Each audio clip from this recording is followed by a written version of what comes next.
I mean, they haven't said anything about patches. But as far as I know, this is the final update. Which is kind of wild.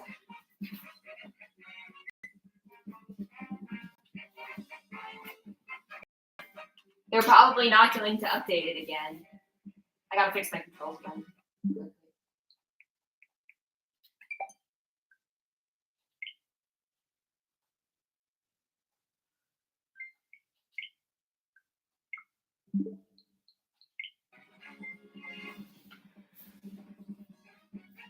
It's too quiet. I definitely want it louder.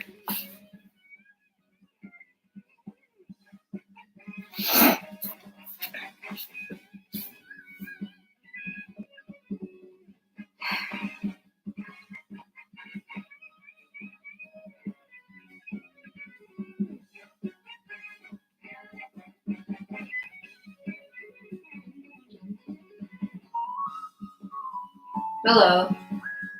I like the game.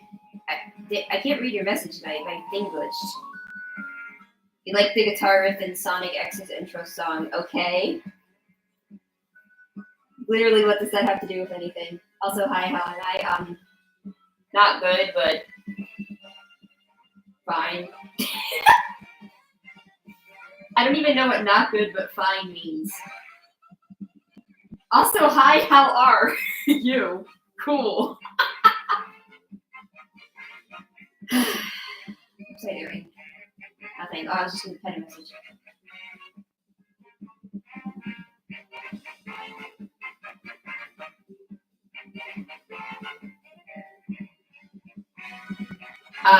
If I know you, it's fine, but I just don't want strangers asking me to add them. Because that happens whenever I stream something like this.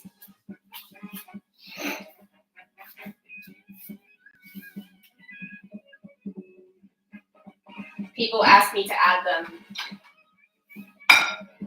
It's annoying.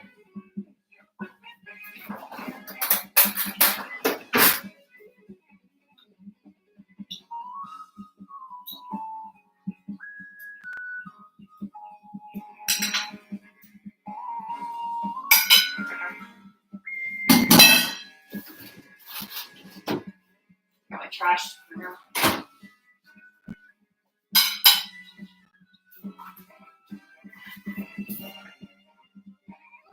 You went on a field trip? Nice.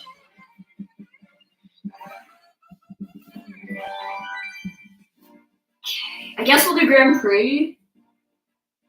I'll do 150. Are we doing Metal Mario Standard Kart? I don't know. Okay, we have new characters. We have Kamek. I'm definitely playing Pauline. I gotta turn this up. It's really quiet still. Yeah, definitely doing Pauline. Yeah, we have Funky Kong. We have. I just want to hear the animation. I just want to hear the voice clips. We have Diddy, Kamek,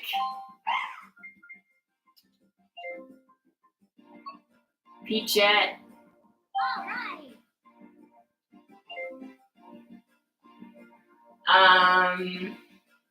And of course Pauline, which is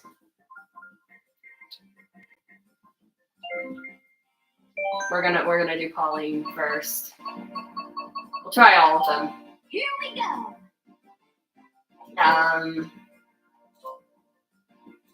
I think Pauline is a heavy character, so let's put her in pipe frame. All right. Okay, this is the last 8 courses that are released. So, as far as we know, I mean, unless they announce another booster course pass, but pretty much everything is in the game except one tour track, which that one tour track will probably be in Mario Kart 9. So, I'm sorry, I'm Mario Kart 10. Mario Kart Tour is Mario Kart 9. That tour track will probably be in Mario Kart 10. Okay, Rome Avanti. Going to Rome. When in Rome, you could say.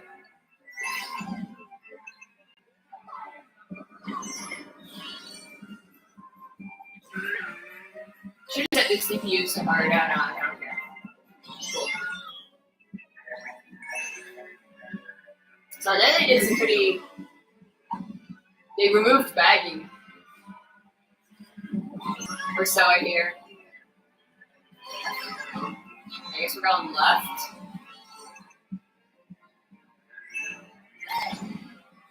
Yeah, that's gonna remove some speedrun meta.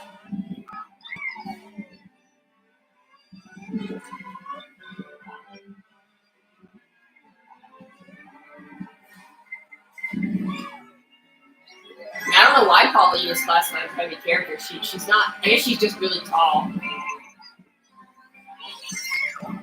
She is really tall, in fairness. Guess we're going this way now. Got a Yoshi with a menu. I don't really know what Rome looks like in modern times, so I guess I'm going this way. The sign was not clear. Oh, nice moon, nice skybox. I'm digging the skybox. I'm not driving very well, but hey. Oh. How was your bullet going back? Oh, it must have been on a different lap or something. Oh, now we're going this way. Oh, crap, that's a sharp turn. Got some nice water effects.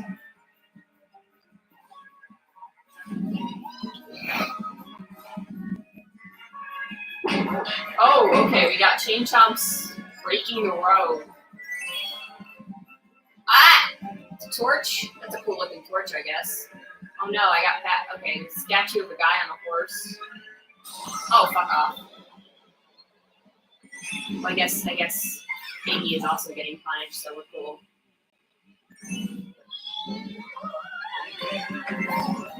Got some glider rings with fuzzies. Alright, like the fuzzies.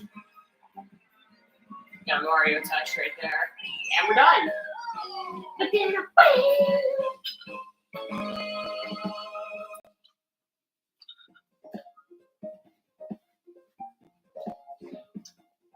Okay, that's Rome Avanti. So what's the next one? It is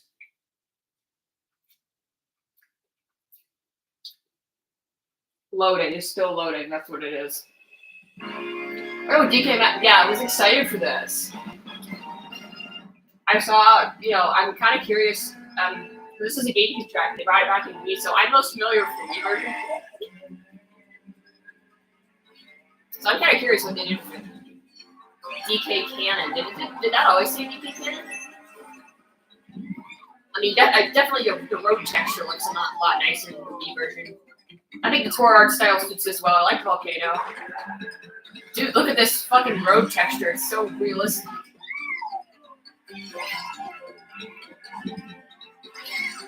Of course, it keeps the ramps from Wii. It even keeps the half pipe from Wii. I'm kind of surprised they kept that in. I mean, I don't know. I assume the tour version has a half pipe, but still. Because I mean, that's a Wii thing. That's an MK Wii thing. Like the turns do feel a bit wider.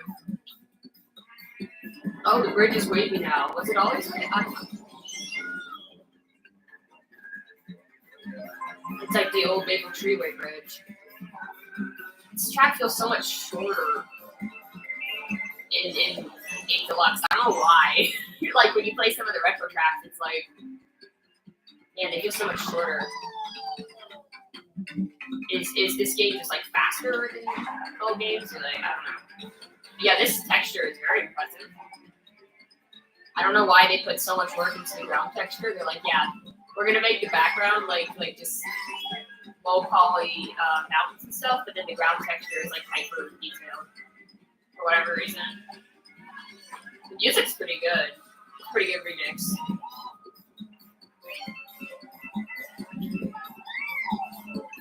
It's not like too subtly different. I did it bad. It's not like too subtly different.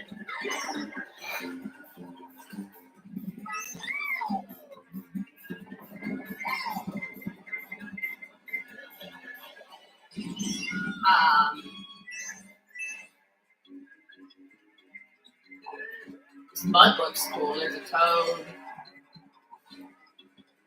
Getting wrecked by Rosalina. Kind of curious. Maybe I'll do some online races today. I'm kind of curious, like, what new characters people are playing. Like, what is your favorite character? Probably, well, that's a lot of item boxes. Jeez.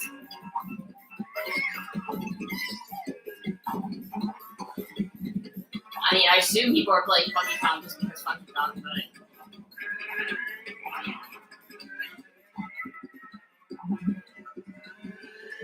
People are like, yeah, let's play Funky Kong.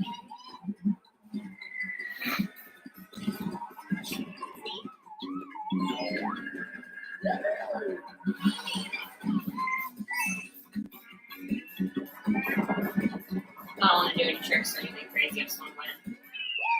The field trip was at the... Oh, okay, yeah, that.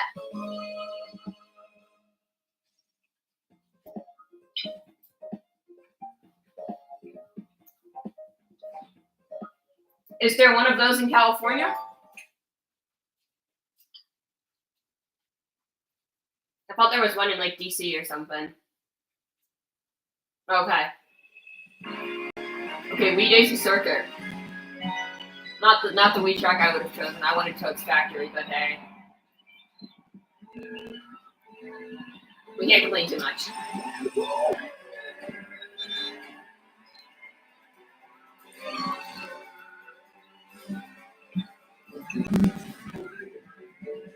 Music's interesting. Okay, the shortcut's blocked off by a ground plan, so you really need a mushroom for it now. Because with MK Wii, you can just kind of wheelie up it with the bikes. Music feels quiet.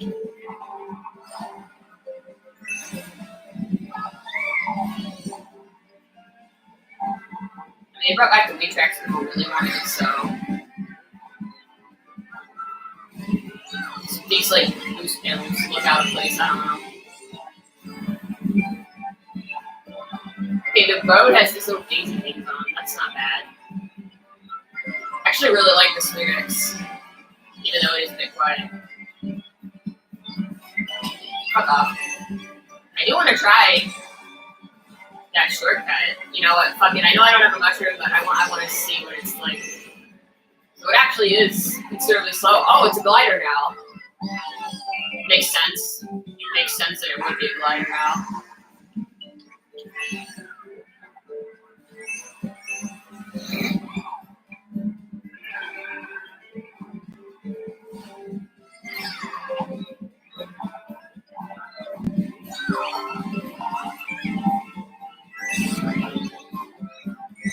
I mean, this drives well. It's certainly a daisy course. It's certainly a circuit. I mean, out of all the circuit courses, it's probably the best one. Now we have so many circuit courses in Big Deluxe now. Kind of wild. How many circuit courses we have? Got wrecked.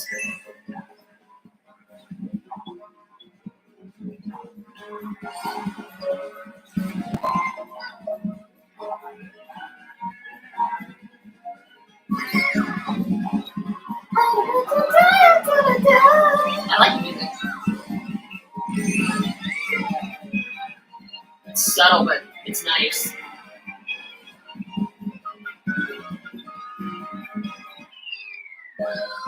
It's very sad. I mean, yeah, I imagine so. I feel like, yeah.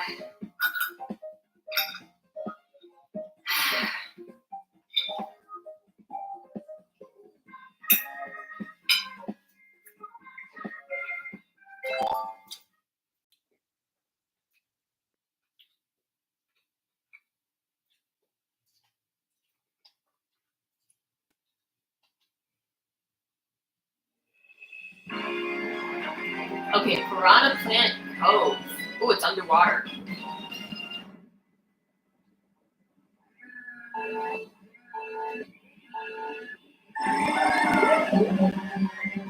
Oh, we start underwater. There's a tour track, but I haven't played it. I stopped playing tour a while ago. Oh, this is actually pretty narrow turns and stuff. We haven't had like a purely underwater. I mean, I guess Squeaky Clean Sprint had an underwater section. They got some big piranhas. Oh, are they piazzas there? Dude, yeah, I love that skybox. It's great. This is so pretty.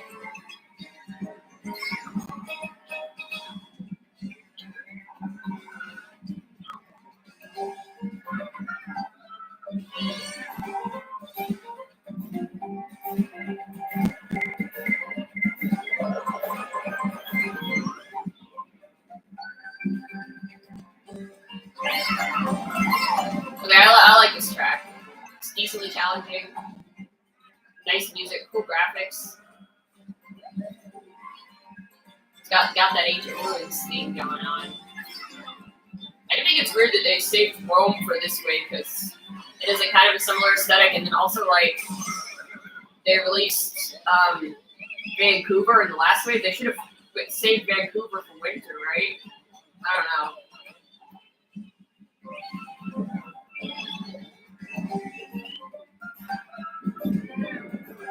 I think they should have done that, but you know,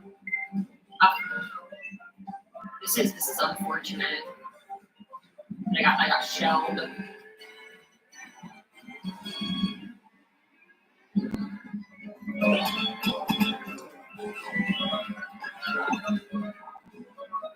Looks like a pirate ship over there.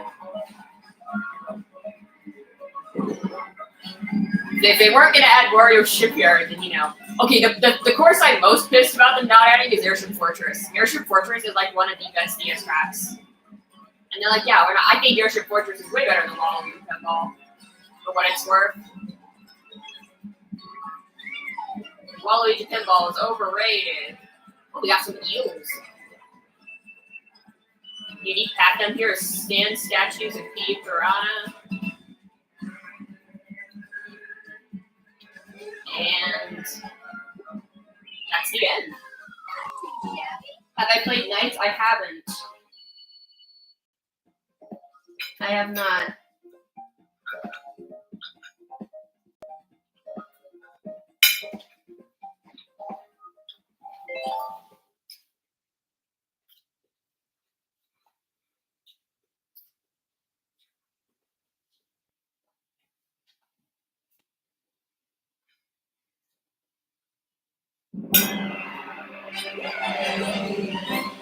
Pierogies.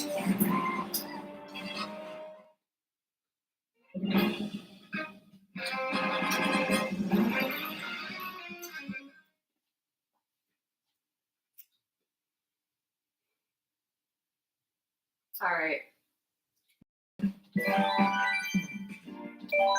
Okay, we'll try Peachette.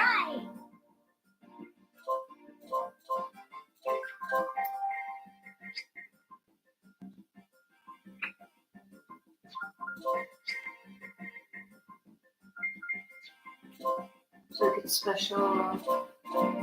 What a bitty buggy.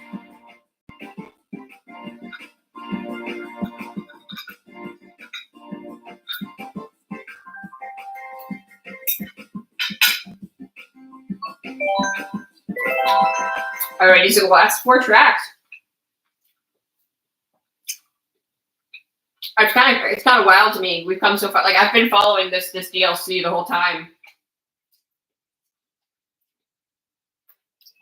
Oh, like 2 years span that they've been releasing this. I can't believe it's actually over. Oh wait, I didn't see the name of this. What city is this? That doesn't say. Kojira something. Spanish place? Spanish city? The gas station is 664. Oh my god, there's a sleeping wiggler! Oh my god. Is this Madrid? I don't know my. God damn it!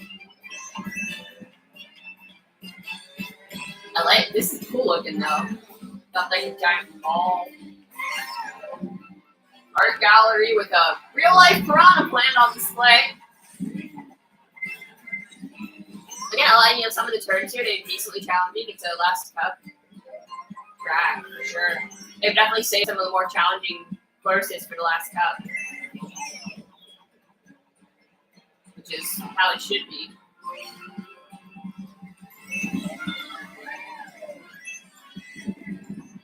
I kind of like playing Peachette. I mean, Peachette is an odd inclusion in my opinion. I guess she was in Tour, but like that's just a power up from. It's a power up from Mario Kart 8 Deluxe. Or not Mario Kart. This is Mario Kart 8 Deluxe. I mean, power up from Mario Bros. U Deluxe, rather.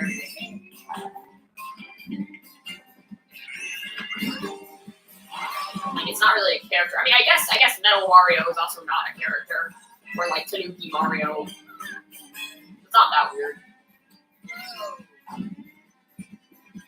My nose itches and I can't scratch it because I'm playing a game. That's all I can think about.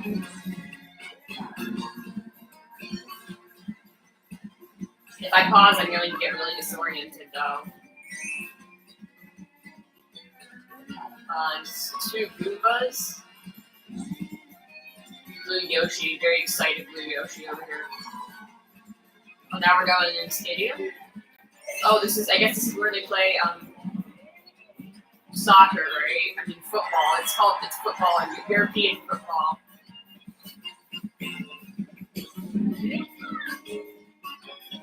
Thank God I can scratch my face again. You found this album called Death Metal by a band called Panichiko. Despite the album name, it falls more on the line of shoegaze than death metal. I see.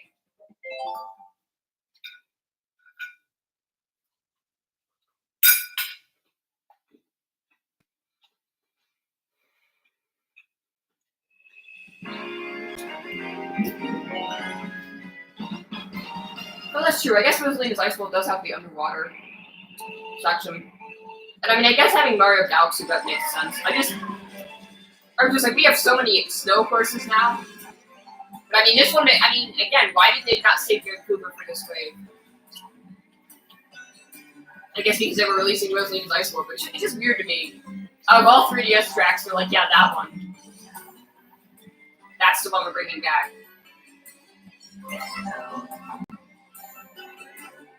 Although I gotta say, this remake,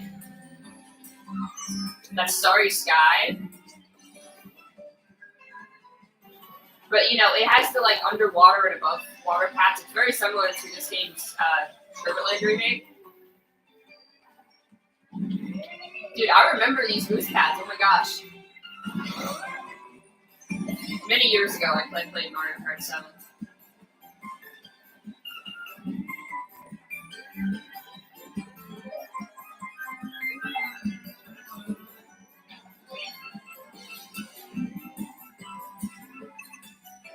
Music remix is great. Sorry if I sound tired, by the way. I am tired. I had a huge ass meltdown earlier.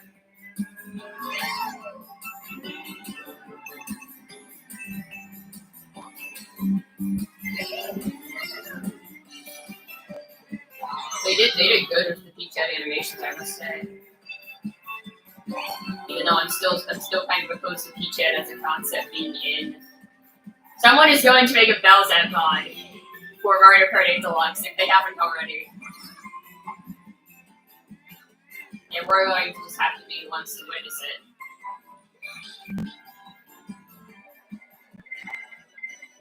Can't see. Yeah, someone is going to make a Bowsette mod.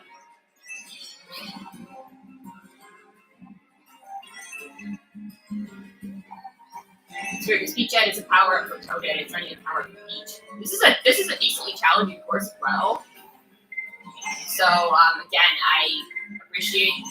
Oh my God, why am I getting comboed? Hello? I'm getting comboed by mid-tier CPUs. That's not very nice. Oh, fuck off. I ran into my own banana. Oh my gosh. That was my bad.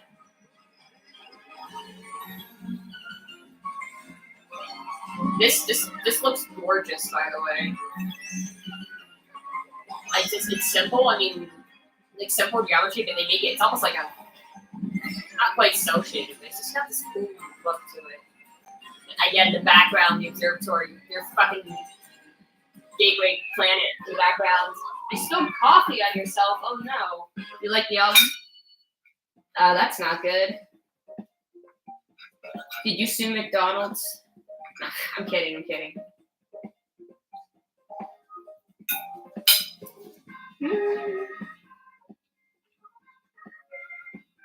Dude, stop referencing Sonic. You need to do a super peel out wronging. Yeah, bro, this is Sonic CD. Okay, SNES Bowser Castle 3, and it's not purple anymore. Well, it looks like they changed more than the cover. Oh my gosh. Holy shit. Lava water. Okay. Okay, so I'm used to Mario Kart Wii version, and it's pretty much entirely flat, even in Mario Kart Wii version. Anti-gravity. Okay, the remix is great.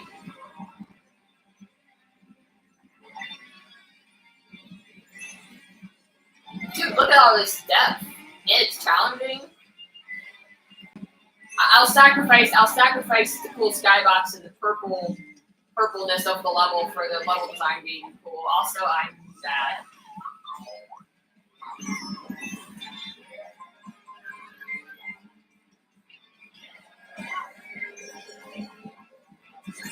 Dude, these lava falls are pretty epic though. It's like SNES VC3 mixed with Ground Volcano.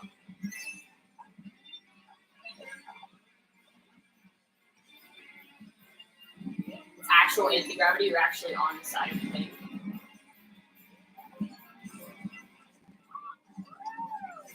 Actual real elevation here.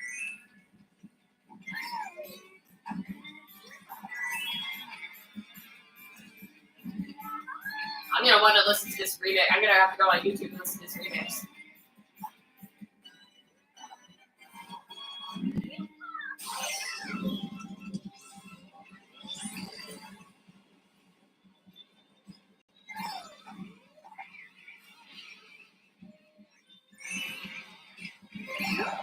Oh wait, no, this is SNES Bowser Castle. I was thinking of GBA. I was thinking of wrong course.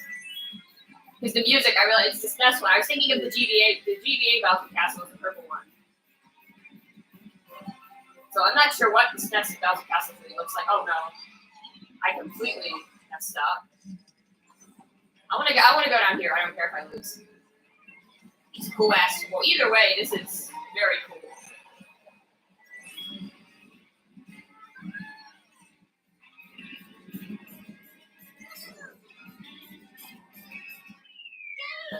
That has to be that. Yeah, that's a SNES course. I just realized that's a SNES course.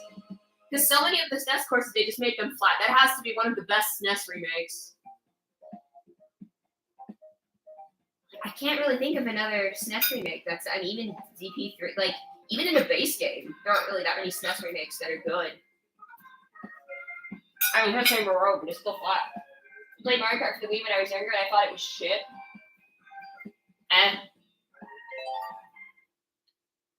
You know you're wrong, but I'm teasing you. It's okay. Speaking of Mario Kart Wii Rainbow Road. Oh my god, it looks so cool. Oh, I'm excited to hear this remix as well. Is it going to be as ridiculously hard as it is in the Wii version?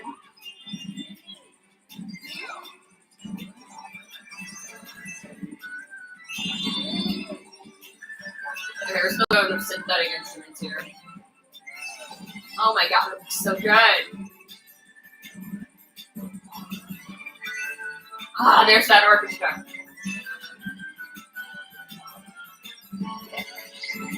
The good at Galaxy remix, dude. I love how they managed to make every Rainbow Road look different. Every Rainbow Road in the game. There's 5 of them now, and they made them all look different. I mean, we knew we were getting Rainbow Road just because of being in tour and it being the last wave, but I'm so glad that they. Oh my god. It's amazing. The music! Oh my god.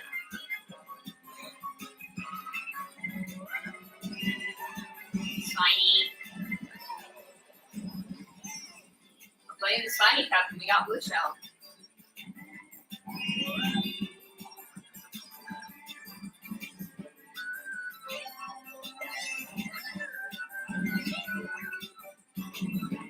This is awesome.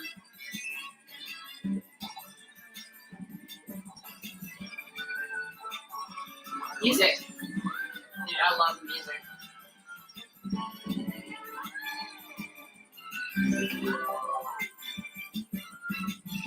Yeah, I've been following this DLC. They've released it in 6 waves and it's been coming out since, I think, March of last year. So yeah, I was in college. I think I was home on spring break when Wave 1 dropped.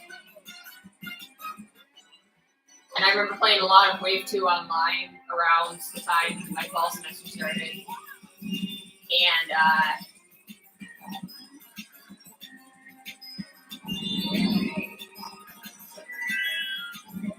it was a lot of fun, but my fall semester was hell, so I don't like to talk about it too much. I'll talk about it in therapy because I have a lot of shit to unpack with that.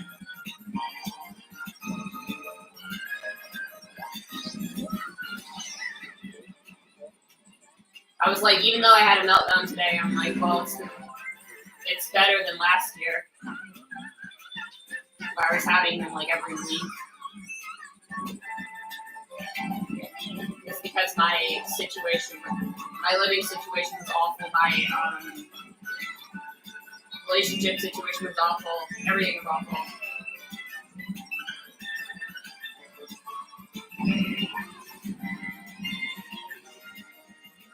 Heck yeah. Remember in Sonic it did something like a Rainbow Road in Sonic R?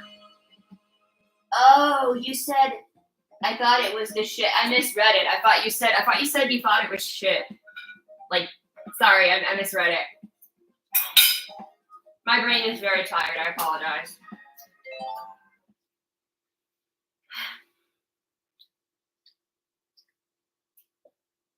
My brain is operating in post-meltdown mode, so.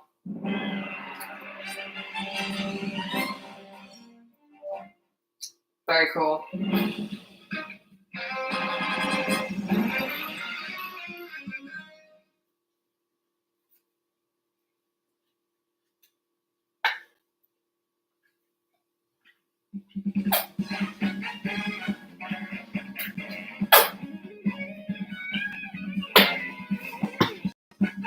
All right, hold on. Let's see.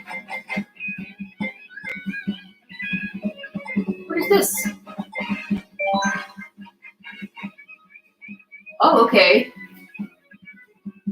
My favorite course is Nestor Road, Rosalina Landshire, Roller Flower Garden.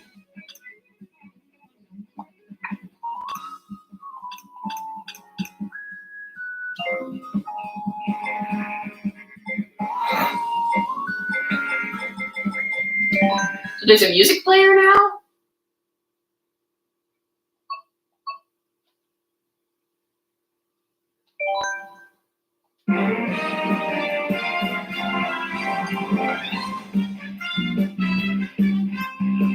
Hold on, I want to share. Have I listened to Pulp? Not much. I like what I've heard a couple songs.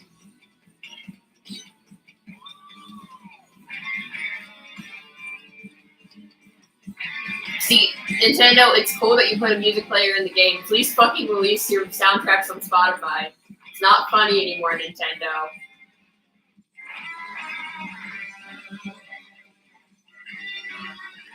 Literally, if you're gonna keep copyright striking people for uploading your soundtracks to YouTube, fucking release them officially. Knives? I don't know who Knives CHAU is.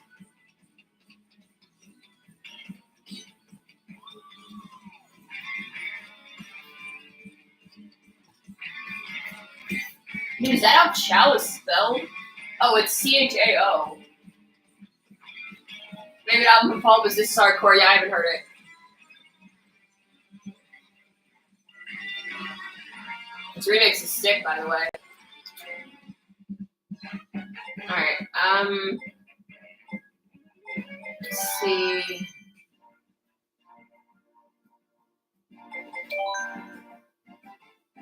I haven't tried Funk Kong yet. He's got the shades, man. He's epic. I want to go back to Birdo. Birdo is my main. We'll go blue, yeah.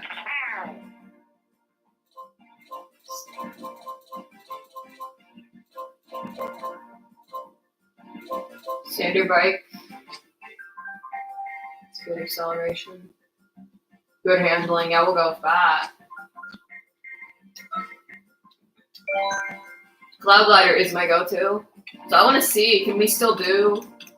Does it still only go up to 40? Yeah, it still only goes up to 48. They should have patched it so that you can do 96 races. They should have patched it. That's not what I want to do. That's cool that you can do custom items. I'll just go normal items. 200. I'll do 200cc and I'll go normal computer. 200cc is hard enough. We'll go in order, but we'll start with wave 1. If Mr. Beast broke down your door and said you won $1 million, how would you react? Well, first of all, I'd probably be freaked out that anyone had broken down my door. Second of all, I don't really watch Mr. Beast. I don't know if I recognize Mr. Beast. I'd probably be like, oh my god, there's an intruder in my home. You know, but if he said to me, hey, I'm Mr. Beast, I'm breaking down your door, then I'd be like, sure, man. And if he said I won $1 million and it was serious, I'd be very excited, obviously. Okay, but so we do 200cc of all waves of all the DLC. 200cc because it'll go faster. I just want to see how far we've come in terms of the DLC, you know. Also, I am very bad at 200cc, so keep that in mind. Can you do this on 200? Can you just kind of no? You still get knocked back. I see. You really need a mushroom or a shell for that.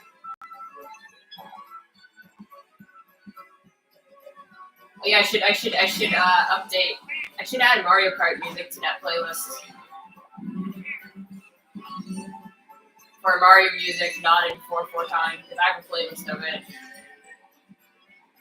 I mean, this is 3/4, and I believe Peach Gardens is as well. And Wild Woods is like 5/4 or some shit. And Wild Woods was the only song in the game not in 4/4, but then the DLC released and we got Paris Promenade and Beach Gardens, which were both in 3/4. And why do I care about this? I don't know. Why do I have a special interest in time signatures also? Oh, jeez.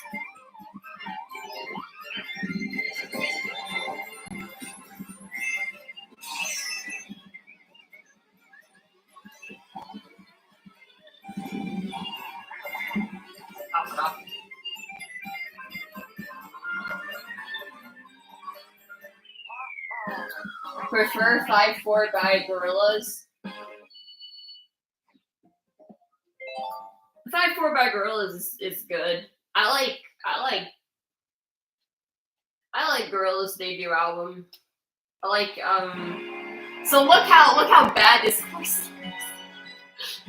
We came so far, guys.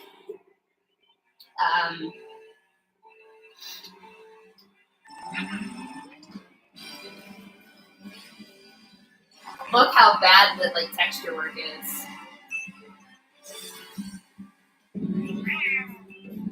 Like they really upped their game. They're really like they listened to the fans. They did. A lot of people were complaining about this when it dropped. I also just want to play all the DLC back to back and see if there's like a natural difficulty progression and like how they chose the courses. It's like this is a nice wide open circuit track. It's in the first wave. It makes sense if they release it in the first wave.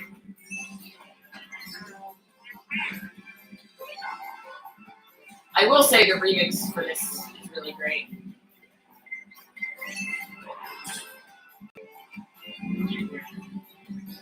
I'll give credit where credit is due in that regard. I mean, it doesn't look god awful, but compared to almost every other thing in the game.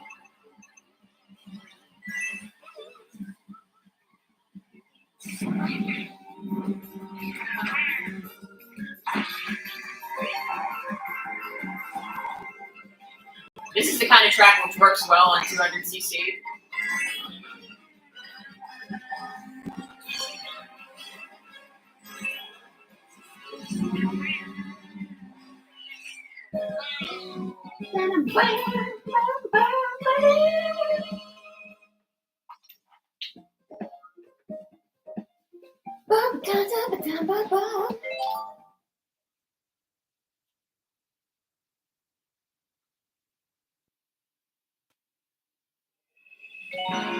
Yeah, when I was bored, I used to do like 48 track 200cc runs of like all the base game, base MK8 Deluxe, you know, including Wii U DLC, you know what I mean.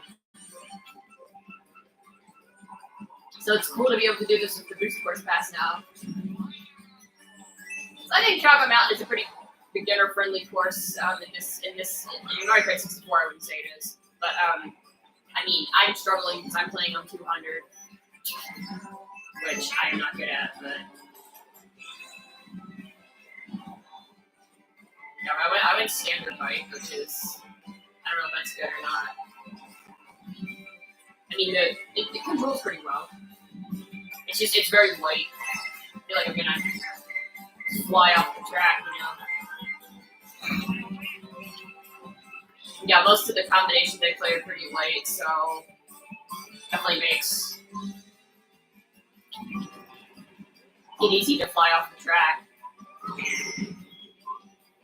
I need to remember to brake drift. Of course, I missed all the items.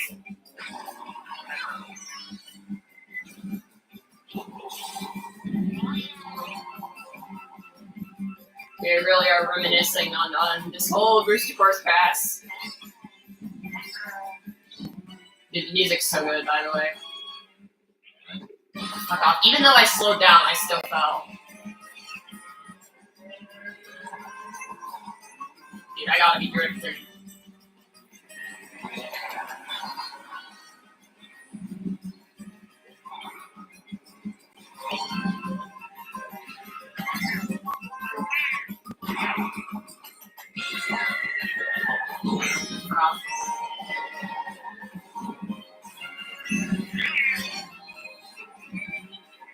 I have to say, all the remixes are really good.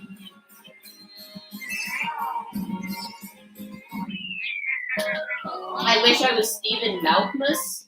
She plays bass. Who is Stephen Malkmus?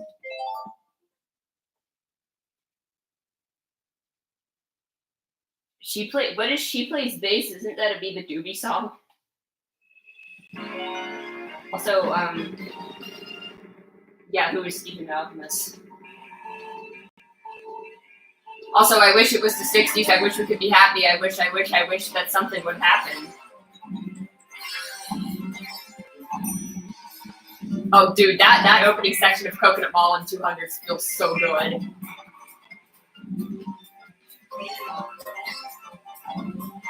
And also my purpose of doing this is to see which of the PCP tracks actually drive well in 200. You gotta brake drift on these turns, but I'd say overall, Coconut Mall drives pretty well in 200.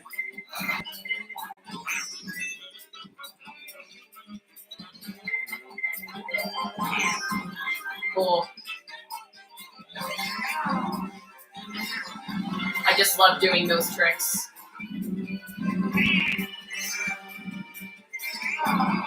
Well, that happened.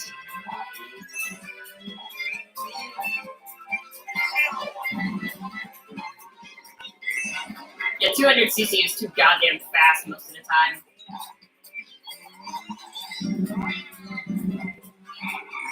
But I do kind of just want to see how well the tracks play in 200. I don't even know if I've tried all the BCP tracks in 200. Certainly haven't tried the new ones. Alright. I probably did try Coconut Mall in 200 when it came out. It's been so long since I played it.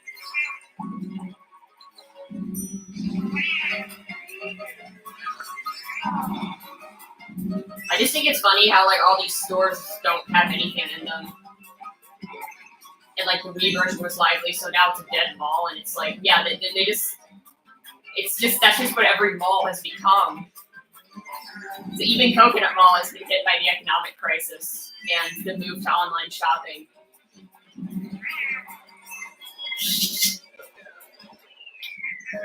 Hi, Tyler, the creator. Yes, it's a Viva Doobie song. Also, I Wish I Was Stephen Malcolmus was also by her. Okay. So, is it a new game? No, it's not a new game. It is Mario Kart 8 Deluxe. It is the last wave of the Booster Course Pass. So all of the DLC. I'm playing through all of the DLC now on 200cc. This is the DLC that they've been releasing over the last 2 years, and the final wave came out, and this is version 3.0. There were some other patches with stats and stuff.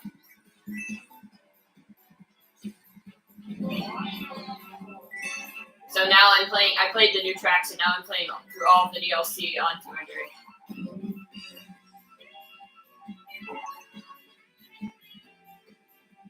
Yeah, Tokyo Blur sure is a track. I never really cared for this one. It does play well on 200 though, so I'll give it credit for that, I guess. Tyler, I wish there was a new Mario Kart game, but we're not there yet, sadly. This is the final iteration of Mario Kart 8 Deluxe.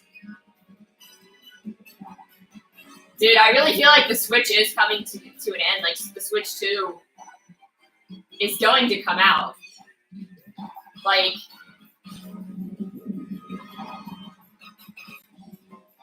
Mario Kart 8 Deluxe support is going to come to an end. I mean, it'll still be online playable, but I think they're going to stop updating. Time for a brand new Mario Kart. Time for a new Smash at some point. Tears of the Kingdom just launched. You got your big Zelda title. You got the sequel to Breath of the Wild on Switch. Stephen Malcolmus is the lead singer of Pavement. Cool. You got your Breath of the Wild.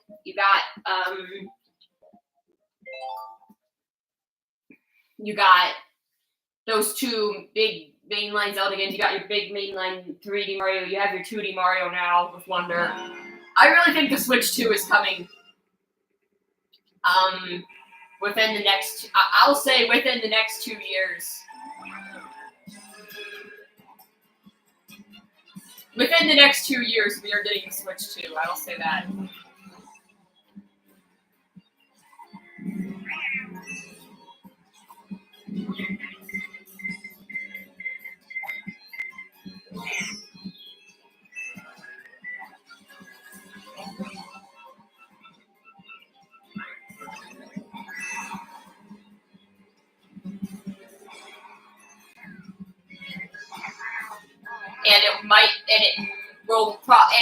Okay, I was gonna say it might launch a new Mario Kart. I actually take that back.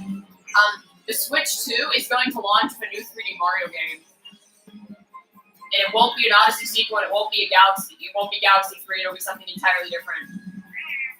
And the 3D Mario game that will come out will be more in line with Bowser's Fury, the Bowser's Fury mode in 3D World Switch version, where it will just be all open world, linear sections of an open map. But it will be like on the scale of something like Breath of the Wild.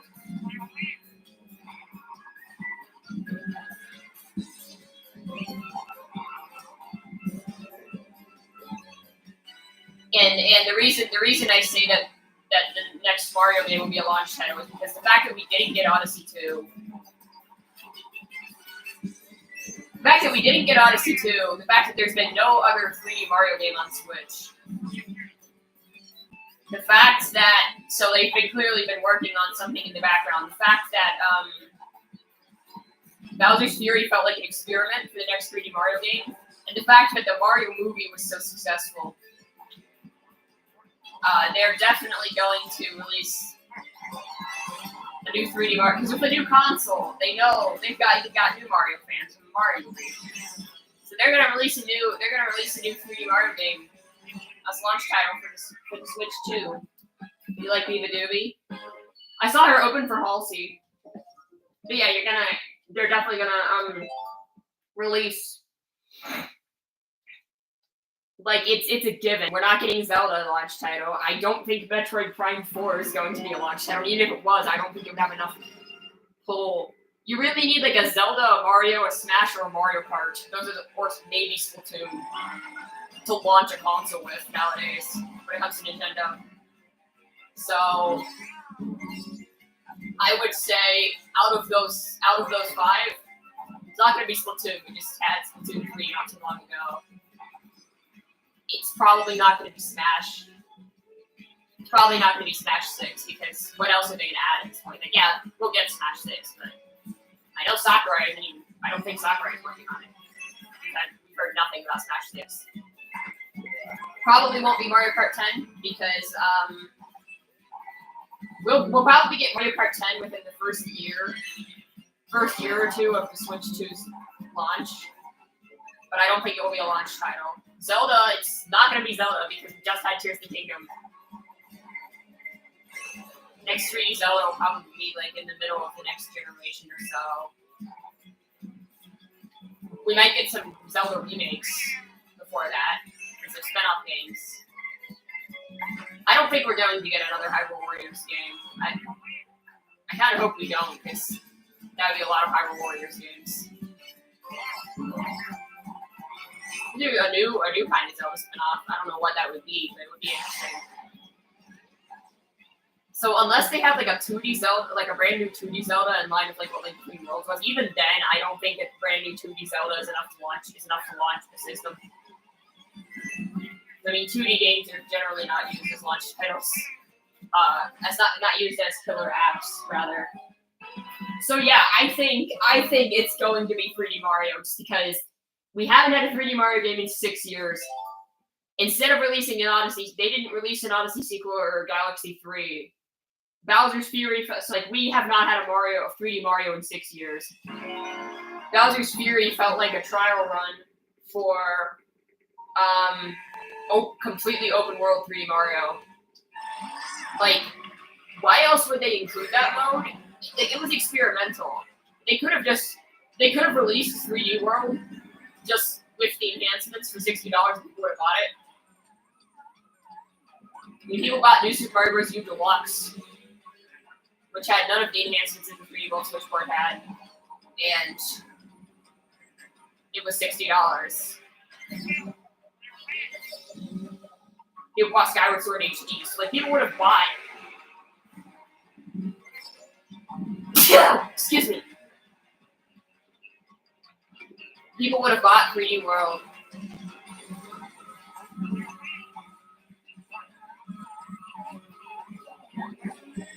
If I do think Ninja Hideaway is a weird one to have in the first wave. It's too difficult. It's too hard for the first wave. Although I guess quality-wise, we really needed it when the first wave came out because the first wave kind of sucked. It's easier to appreciate Wave 1 now that we know that it gets better. But when Wave 1 came out, it was rough.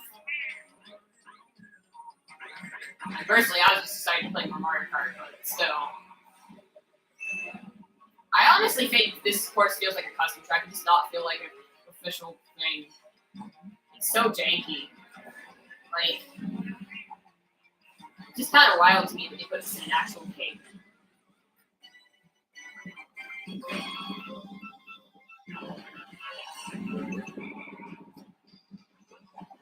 Especially on 200, it's absolutely bonkers. Yeah, what I was saying is they didn't have to make Bowser's Fury at all. And I like the purpose of them making that other than hey, give new things to 3D Mario fans. They know 3D Mario fans are gonna buy the 3D World port anyway, so like why not throw in something extra? I feel like it's also testing the waters, see how the audience would respond to something like Bowser's Fury, and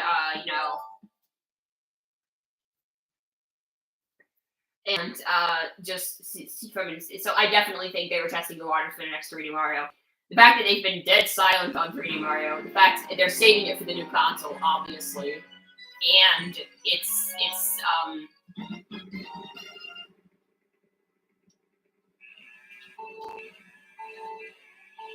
they're obviously saving it for the new console.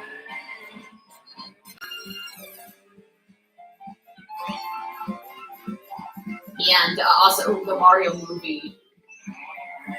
I think the Mario movie was also to see like how receptive people would be to like. I mean, the original Mario movie was bad, and then like video game movies was bad rap. So they wanted to see like how receptive people would be, just how much power Mario as a brand can carry along, and how the movie would be received. And the movie was so successful. I mean, sure, some of the critics didn't love it, but it made a crap load of money, and most Mario fans liked it. So most Mario fans liked it, and yeah, it's also a movie families can watch it and bring the new fans. Some kid is going to watch the Mario movie and then ask their parents to get them a Switch. Like Nintendo knows what they're doing. So if they launch their next console with 3D Mario game, I mean, also it's just simply a 3D Mario is the next series ever. I mean, yeah, that's Metroid Prime 4, but again, I don't think that's going to carry. You want to have some like smaller Nintendo published launch titles at launch, maybe a couple like remakes. Maybe like a Wii port or Wii, like maybe one of the HD Zeldas could get remade. If I go to college, I will take Japanese classes. Just have an excuse to go on a study abroad trip / foreign exchange program. Yeah, I mean, do you actually want to learn Japanese? Or if you're just saying it's an excuse to go to Japan, well, wouldn't you want to learn Japanese in order to like be able to communicate with people in Japan?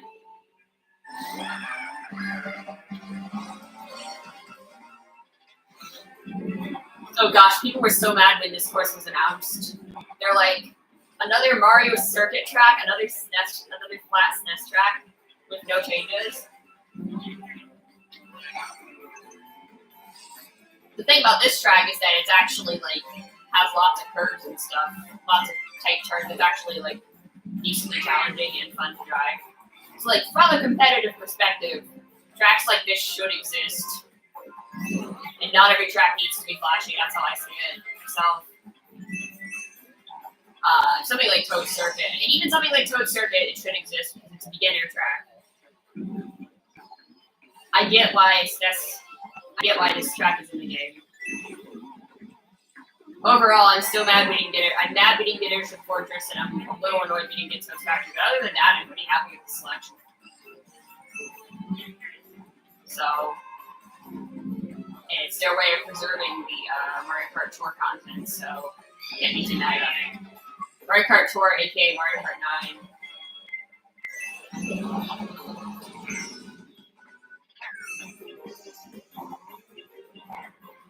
Because mobile games do exist, even if people are scared of them. To their credit, they did really good gotcha.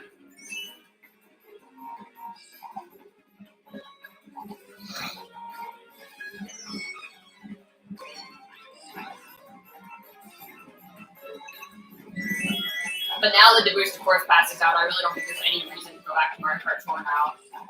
Especially, they're ending support for it as well. Yes, you wanna learn Japanese to communicate with Japanese people. Yeah, that makes sense. What are you like? Do you have any idea what you want to do as a career? Because like, it could be something that Japan. Something you could do in Japan. I remember a friend back in elementary school really liked gacha life. You want to do music? When I talk about gacha, I'm talking about like gacha games. You know what gacha games are. I mean, Genshin is technically a gacha game.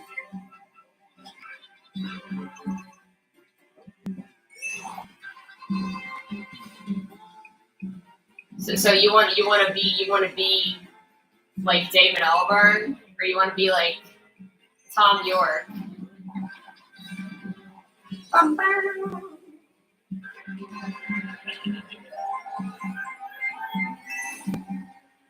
Dude, I'm loving the drums. This is Wave 2 is probably my most played wave because I was playing online a lot around like when this was the most current wave. So a lot of people would pick these tracks online. But it's been a while since I've played it, so. And also, I was generally playing on 150 online, so this is 200.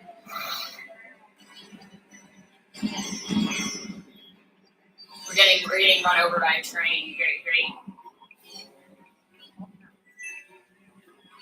I remember this blew everyone's mind because it had an alternate path, and it changed. Like the map changed the arrows. Oh, they're like, they blocked off the train. And then on the second lap, you go through the tunnel, and it's really cool. Also, the lighting on this track is great. Be like generally Albert, but most like, or Emily Haynes, most likely. Oh, you were just saying you don't know what gacha games are? Oh, that's right. Well, it just means games pay to win, essentially. Not necessarily pay to win, but just like a game where you randomly, sometimes they're pay to win. Sometimes, basically it's random luck what you get, and you have to sometimes real money, sometimes some sort of in-game currency. You can obtain, and you have to basically just like pull an item or a character or whatever, and what you get is completely random. And usually the chances of getting good things are very low. And a lot of times it will run on in-game currency, but then the in-game currency can be purchased with real money if you want to buy it faster. And people who just spend a shit ton of real-life money to get everything are called whales. And I know this shit because I used to play Genshin. I'm no longer a weeb, I'm sorry.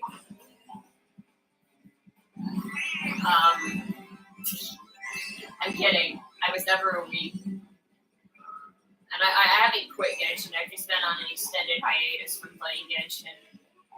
And I don't know, man. I put a lot of time into it. I got tired of grinding. I feel like I've sunk too much time into it to not play the game anymore, especially considering I didn't get all my characters grinded. I didn't get all the characters I wanted leveled up, but it is what it is. If it's not fun anymore, I'm not gonna keep playing it. I might try Honkai when it comes out on PS5 though, even though it is turn-based. It might not be the worst thing. I don't like turn-based stuff, but maybe it'll be good. I definitely know Honkai is probably getting more like updates and stuff. The Genshin's still updating, but I just kind of stopped caring. The amount of grinding you have to do, and it's not even a gacha thing. It's just like in order to like level up characters, kind of grinding you have to do kind of stuff. It's also like Tears of the Kingdom took all my time this year, so just Tears of the Kingdom is probably the main reason I stopped playing Genshin.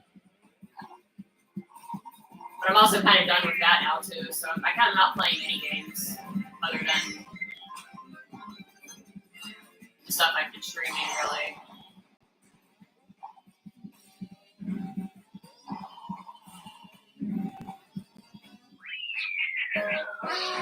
So like gambling, pretty much. Grinding isn't a deal breaker. Depends on how obnoxious the grinding is. Which grinding for high levels in Genshin is obnoxious as fuck. But yeah, anyways, yes, it's essentially gambling.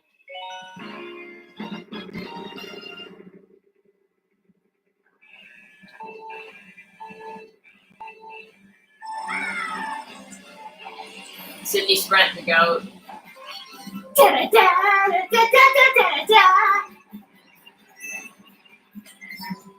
The music. I'm still not over this music.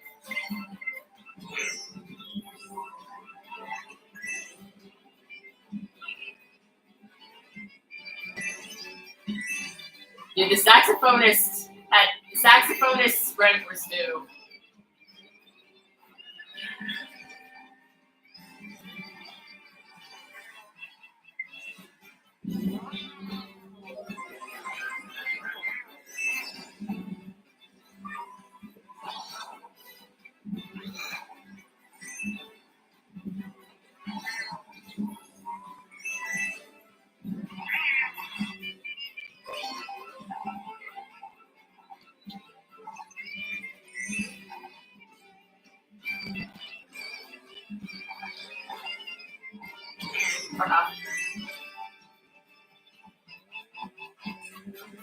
This will make this one of the more fun tourist city tracks as well. These cool ramps.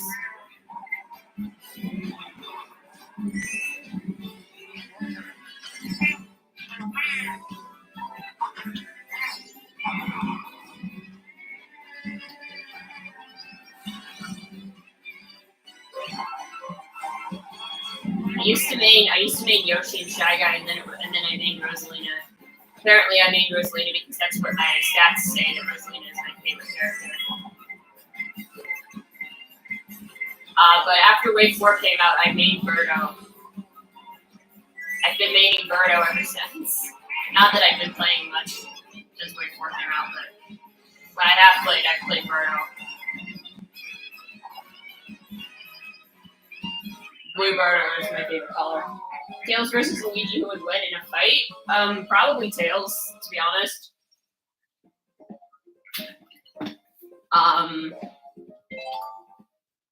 I mean, Luigi isn't really that powerful. I mean, I guess the question would be, are gadgets allowed? Because, like, I guess Luigi would have the poltergust, but then Tails, yeah,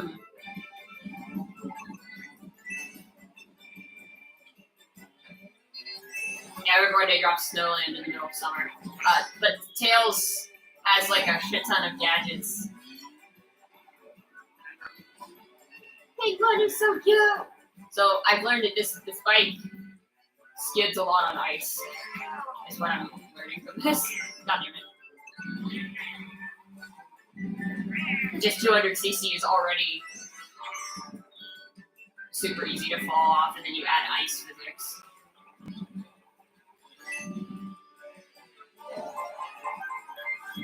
I like Snowland though. Snowland's fun. Again, weird that they dropped it in the middle of summer, but this was in Wave 2, which came out in like July of 2022. Like, they're like, yeah, let's drop the snow themed course now. Shout out to people in the southern hemisphere, I guess.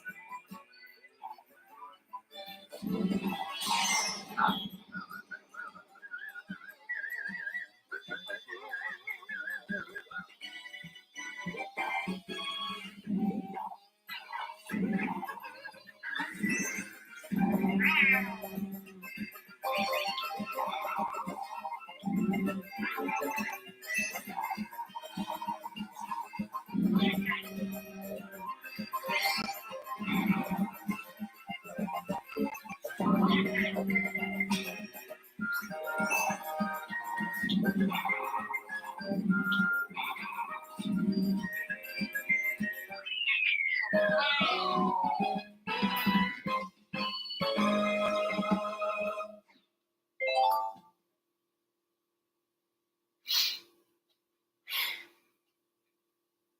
Genshin isn't technically pay to win, but it is grind to win.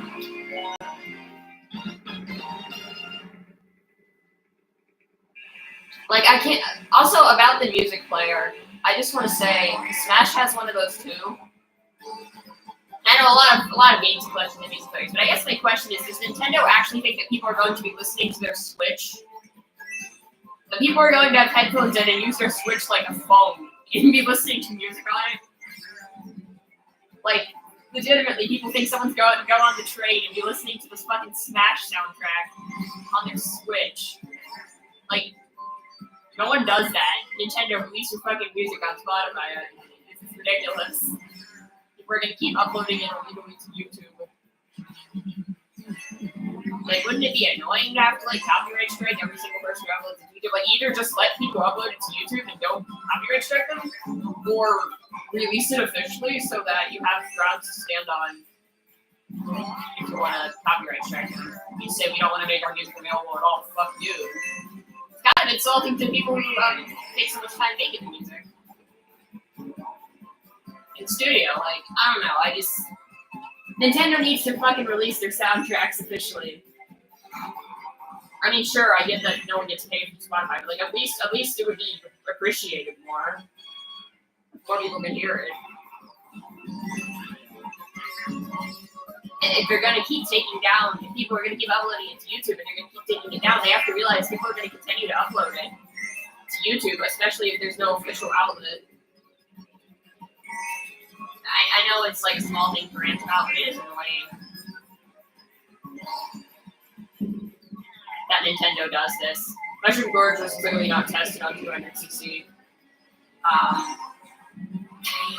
By the way,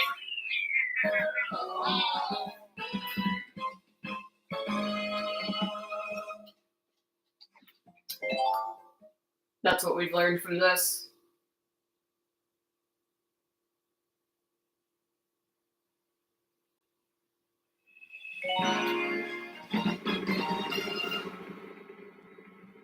Oh, I remember how much hate Sky High Sunday got when it came out. I like Sky High Sunday.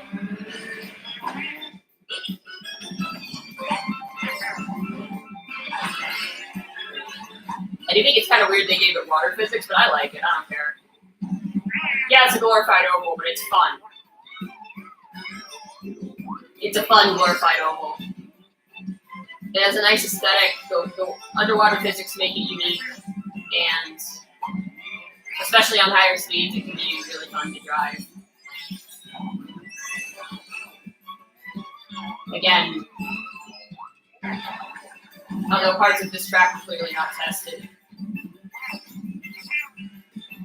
Like, the camera is so bad.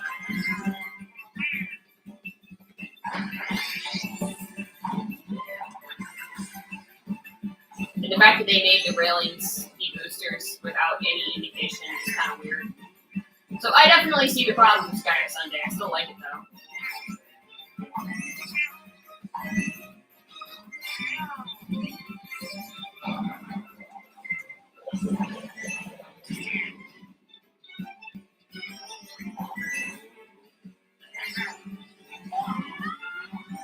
Makes sense why they made the whole track anti-gravity, just because of those other parts that are like so elevated.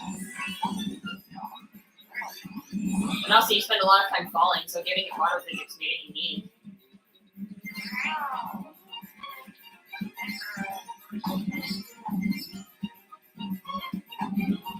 Giving it like a low gravity to slow fall. It's really fun.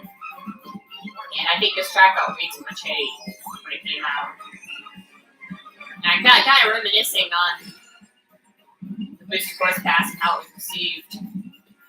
This is really fun to drive on 200.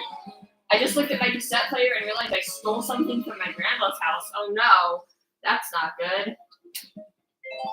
You should probably give it back.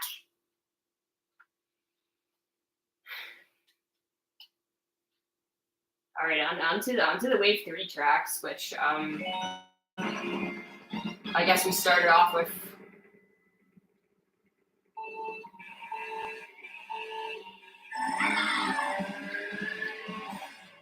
This is when we got London and Berlin in the same wave.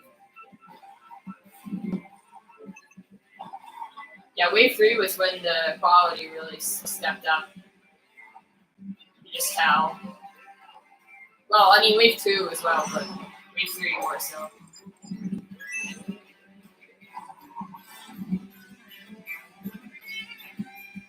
So I kind of forgot about London Loop being game thing, by the way. I was like, what course is this?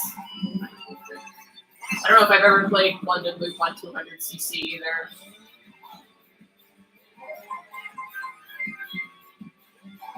Yeah, I really did forget that London Loop existed. Probably one of the least distinct.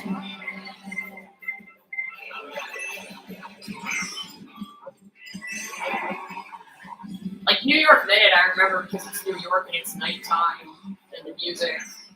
Like Berlin Byway. Sydney, I remember because of the music and like the aesthetic of it. Berlin Byway, there the music. Like London Loop is just London Loop. It's got nothing going for it, man. And the music's fine. It's drivable. But man, is it boring? The aesthetics are decent, but this track is just kind of boring.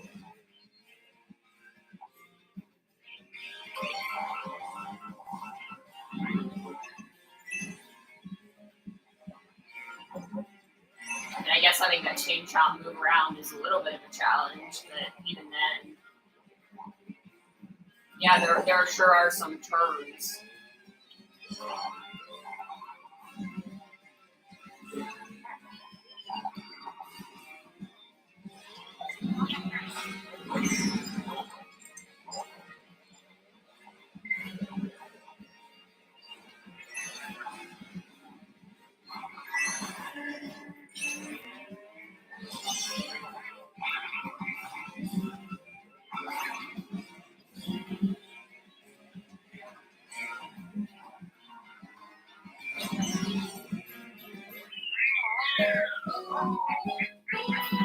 I'd give it back when we go back to Mexico. She lives in Mexico.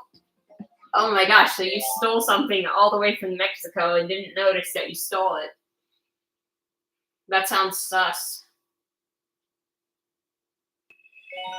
Oh yeah, Blue Lake was this way.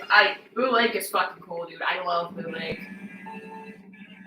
Dude, they really stepped it up with the GBA tracks. Like all of them are so good. Even Sky Garden and Sunset Wilds, which get hate. They're not as good as the others, but I really like Sky Garden. I get that it's a simplified layout, but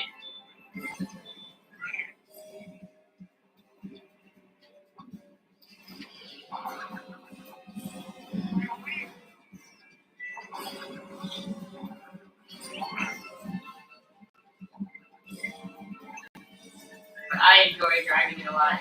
Sunset Wilds, again, I like driving it, just not as changed. I'm not pissy about the sun not setting.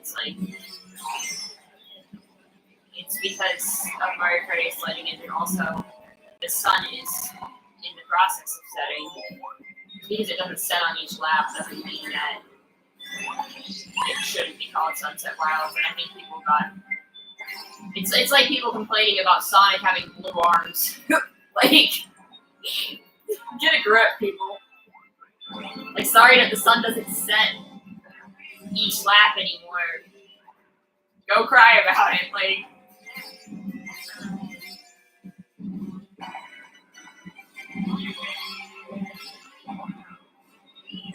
yeah, Blue Lake is awesome. What they did with it. This is probably one of the best GBA remakes. I mean, I like Snowland and I like Riverside Park. This may be my favorite out of all of them.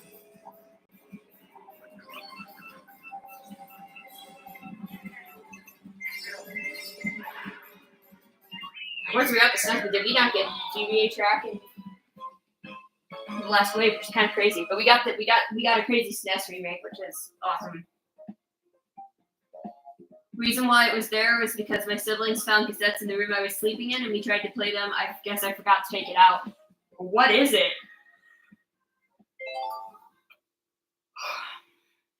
What is the cassette?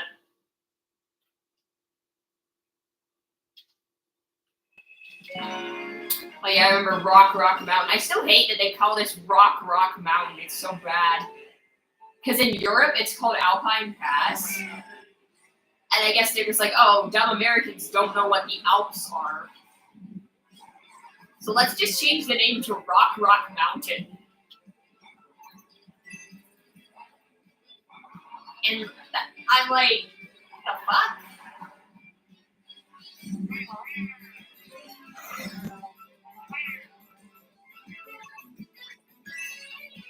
It's one of the stupidest localizations. It's not the stupidest localization because Music Park is Melody Motorway in Europe, and it's like Melody Motorway is like a good name. It has alliteration. It sounds nice. Music Park is just boring. Why would you use that one? And then I think the other course that I know has a regional name difference is about Bowser City. It's called Koopa City in some regions, but that's because Bowser. I know Bowser in Japan is just called Koopa or King Koopa. So.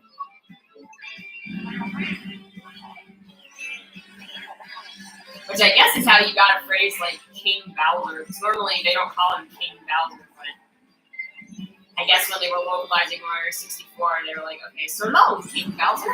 And then everyone thought he was saying so long, King Bowser.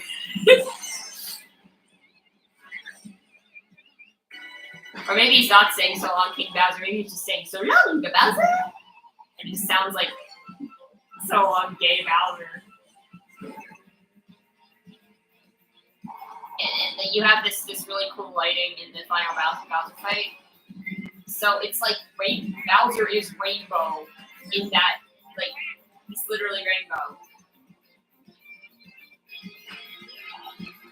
So they were on to something with so long, gay Bowser.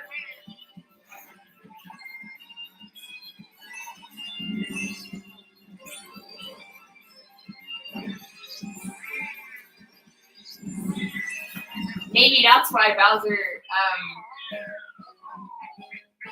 has to lie about where his kids come from. I don't know. Music cassettes? Well, I mean, what was the music? Well, if you think about it, Bowser feels bad because he can't give his kids, like, his kids don't have a mother, so he's like, oh, I have to, like, give them a mother, so then he steals Peach, and that's the whole plot of Mario Sunshine. But also, Spanish rock, okay. Also, like,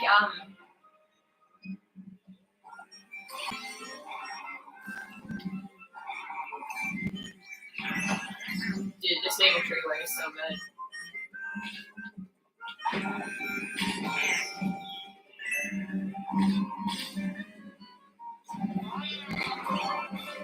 Graphics are so nice. But yeah, I think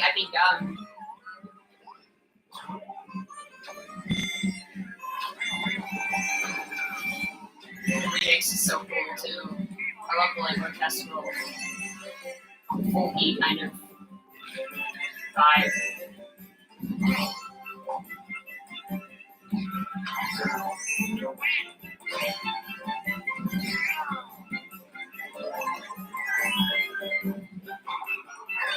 But we know Bowser can't be gay because he does obsess over Peach. So maybe he's bi. Maybe Bowser is bi. So no, bi Bowser.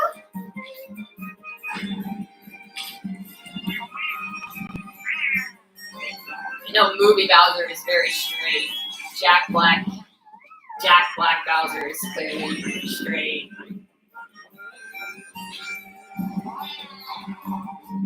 And clearly a massive simp for Peach, by the way.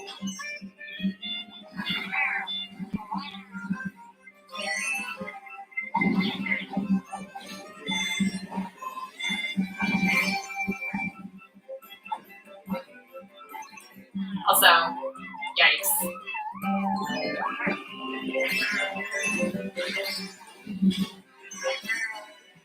Dude, I love Birdo noises so much. It's just like meow meow meow meow meow.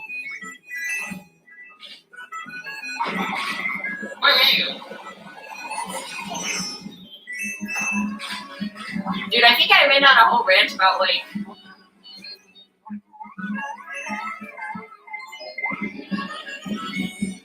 the gender of Yoshis in like a random stream. It's like how do Yoshis reproduce? They're guys, they're males, but they lay eggs. Are they all males? Are they just a male-only species, or are there female Yoshis? And if there are all males, then well, we know the males can lay eggs because we know Green Yoshi is male. Bowser could be like David Albarn and Billy Joe Armstrong. Bowser could be just like me, lol. How does this refer to Bowser's sexuality? Because this is an important question. What is Bowser's sexuality? We need to know. It's just a joke. It's just a joke because in Mario 64, it sounds like he's saying "So long, day, Bowser," and that's the meme. But no, I went on a whole thing about like Yoshi's gender, or rather sex. Doesn't make sense.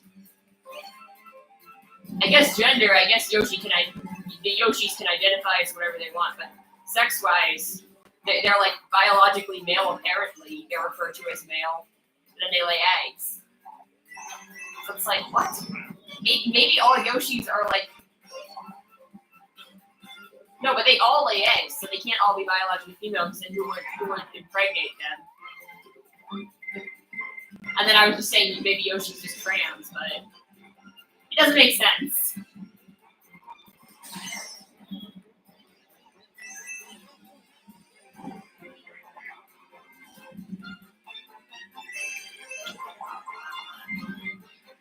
But there was like something where they said like, oh, Yoshi.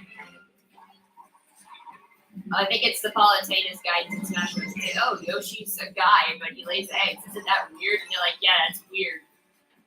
And they don't explain it. It's one of those things that would never be answered. Like, we will never know who Bowser Jr.'s actual mother is. We know it isn't Peach, but we'll still never know who it is.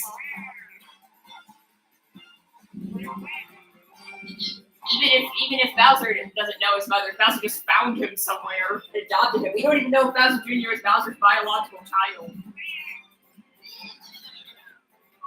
Like, we have no information about this. Bowser Jr. could have just been some random Koopa he found somewhere. It was like...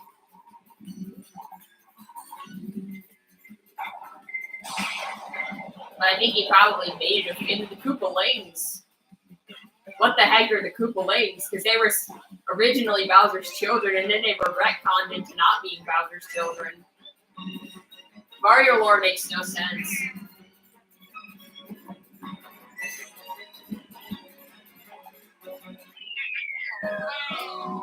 But Birdo's weird because so when they made the two things in the commercial as well, the Japanese commercial, Birdo has a male voice, and then also they said in the manual like Birdo. Well, in the U.S. manual, Birdo. In the Japanese manual, Birdo is in Japan, Birdo is named Catherine, which sure, and then I don't think they said anything about what Birdo wants to be called. But in the U.S., it was like, oh, you'll be in a good mood if you call it Birdetta. And it's just never been brought up again. So it's like, Birdo has never said, hi, please call me Birdetta. This has never been brought up. It's just an old thing in a manual. But then it's like, even in the I think it was the Smash Bros. Melee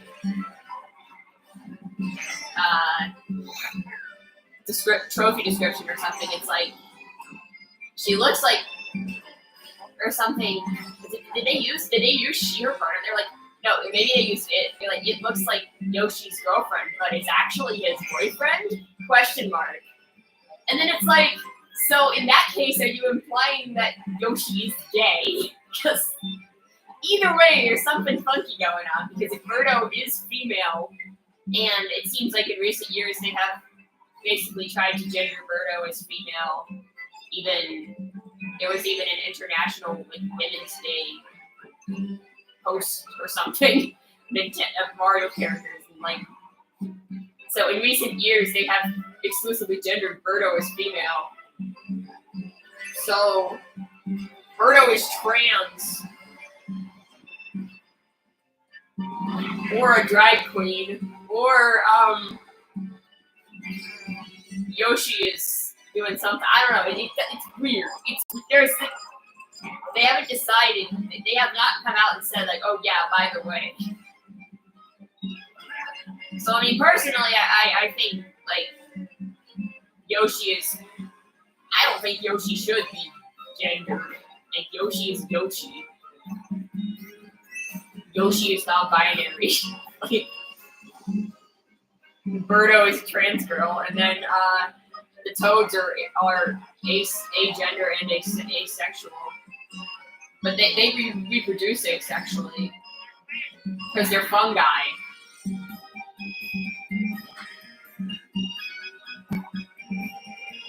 But they can like present however they want. Like Toadette grew some like fungi, grew some like fucking toad hair to look like a girl. I don't know. Maybe Peach, because Peach rejected both Mario and Bowser. Maybe Peach is actually a lesbian, and Nintendo is just hiding this information from us.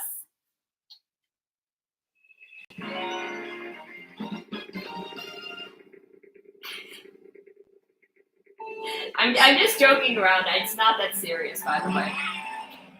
Also, headcanons are a thing. I have to always preface that I'm like joking because people get so pissed about headcanons. It's like I am never going to say that my headcanon is gospel or it's true. Just because, I headcanon this character as whatever sexuality is. Someone's like,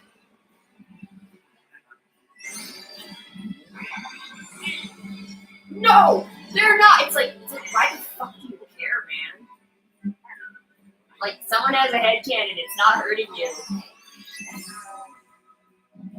And that's what, like, my ex was one of those people. It's like, headcanons are stupid. He didn't say that, but that was the information. He didn't like fan fiction. I write fan fiction. I was like, bro. Like, why are we dating again? Because I was stupid, that's why. That's why we dated.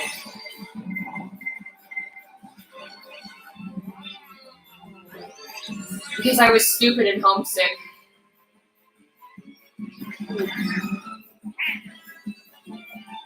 Knock down the Christmas wreath. This track will be seasonable shortly. It's too early for Christmas, man. I guess I can tolerate one Christmas themed chorus.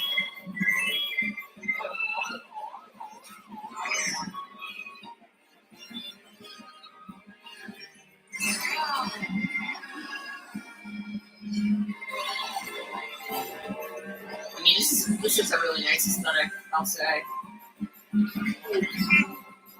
Hi, Mage. I was just talking about how headcanons. You don't think I'd be dating anyone right now? I'm not mentally well to date, have a relationship. Well, I wasn't mentally well to date either. That didn't stop me, and it was a mistake. I was just mentioning how my ex doesn't like headcanons because I was just joking around about Peach being a lesbian, and then I was like, "I'm joking. Don't get mad at me," you know.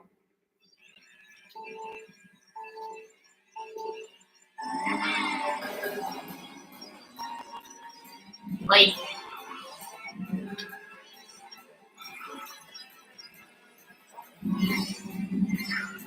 we got 3DS Rainbow Road at the end of Wave 3, and then we got Wii Rainbow Road at the end of Wave 6. Truly the best story. Right now I'm playing through all of the waves on 200cc. And I'm reminiscing about this whole boosted course pack while making comments about the gender of Yoshis.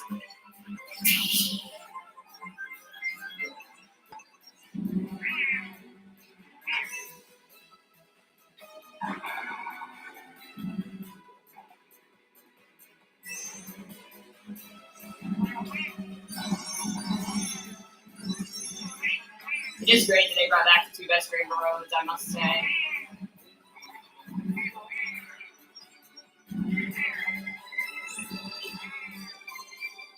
And then we're just an extreme free fall.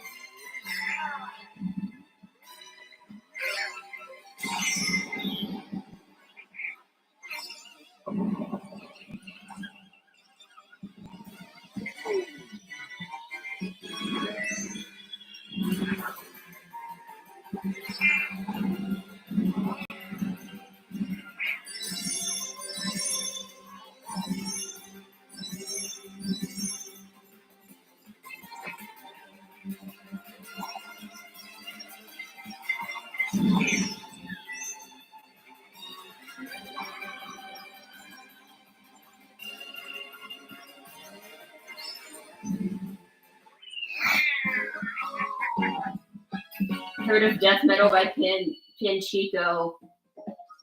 I do remember finding the ending of Mario Odyssey to be pretty funny and oddly heartwarming. Yeah, that's why I said Peach is a lesbian. Maybe that's why Peach is actually a lesbian and she doesn't actually like guys at all. You won't get mad? Well, yeah, I'm just saying I have fear that people will get mad at my headcanons because my ex was like, thought headcanons were stupid. And fanfic was stupid. All that. Mage, do you think Bowser is bi? Oh, we were joking about, okay, Mage, we were joking about Bowser being bi because, so long gay Bowser. No, Mage, this started because of the so long gay Bowser thing. You know how, Mage, I was actually talking about regional naming differences in, Mario Kart tracks, how Music Park is called Melody Motorway in Europe, and how Rock Mountain is called Alpine Pass in Europe. And I say how I know in some regions Neo Bowser City is called Koopa City. And then I said because Bowser is just called Koopa in Japan, or King Koopa. And then I said, I guess that's why they called him King Bowser in Mario 64, even though he's not usually referred to as King Bowser. When they were localizing it, they changed King Koopa to King Bowser. Then I said that because he's saying, I thought Mario was saying so long King Bowser, and I said it sounds like so long gay Bowser. And I was talking about so long gay Bowser, so then I said, well, maybe Bowser actually is gay, because he's at the end there, and he's rainbow, he's all rainbow. But then I realized that Bowser is obsessed with Peach, so he can't be gay. So then I said maybe Bowser is bi. that's how that came up.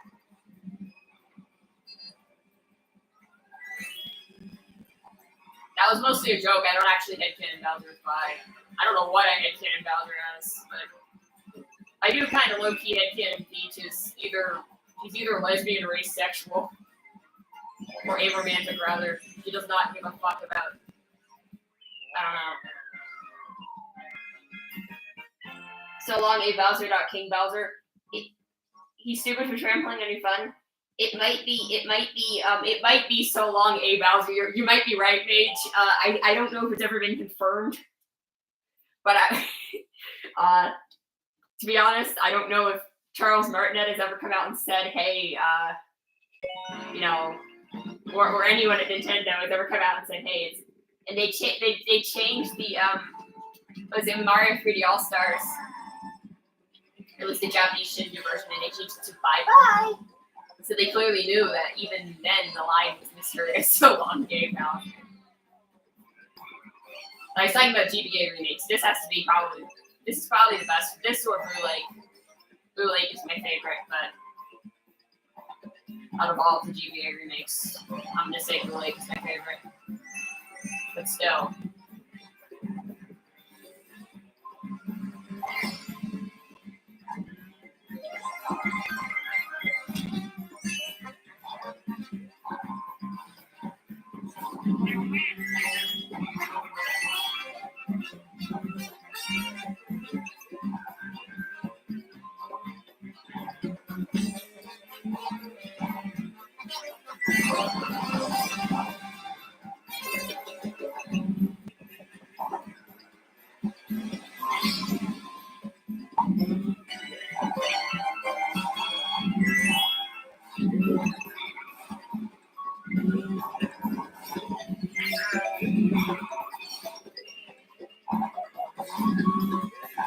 I'm actually surprised at how many of these tracks are playable on 200cc.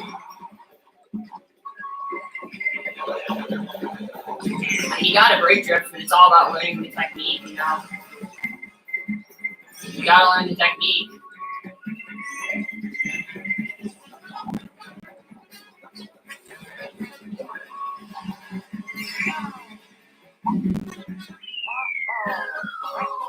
I've been listening to Pet Shop Boys.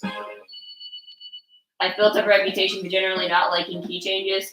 Part of the reason it took me a while to join the stream was because people on the Diamond X studio were giving me songs with key changes to see if I liked them. Oh, I see.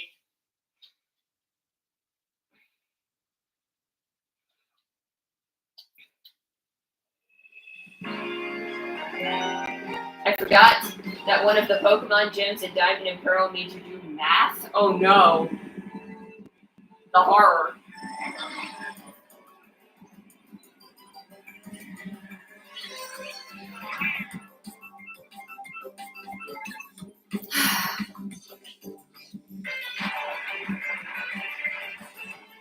The horror of math.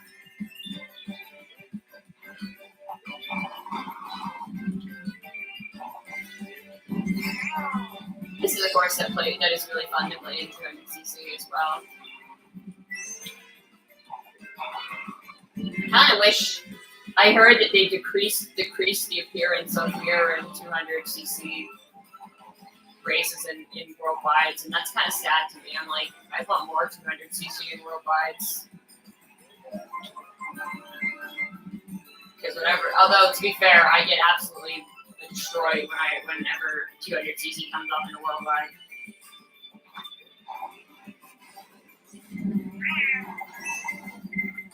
I'm not even that good at 150. I usually get pretty much destroyed by people online.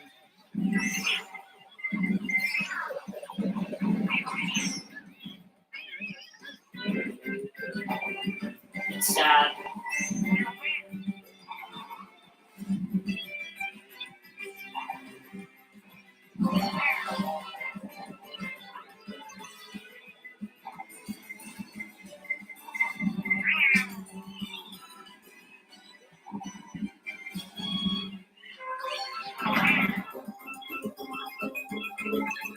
Like I said, I think there's way too many snow-themed tracks.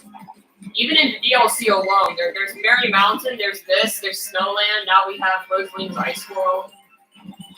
That's like 4. And Vancouver Velocity, that's fucking 5. Why are there so many winter-themed tracks? And then in the base game, we have Sherbetland. Oh! Mount Wario. The winter version of Animal Crossing. Like, there are way too many freaking snow courses in this game.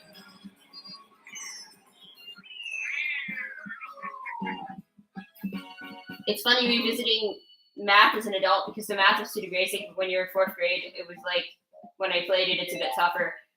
Though even that's not true because the game gives you a calculator app on your calculator's watch, or your character's watch. I think Amy might win. What do you mean? What do you mean Amy might win, Damon? What are you referring to? This still has to be one of the best surprises of the entire.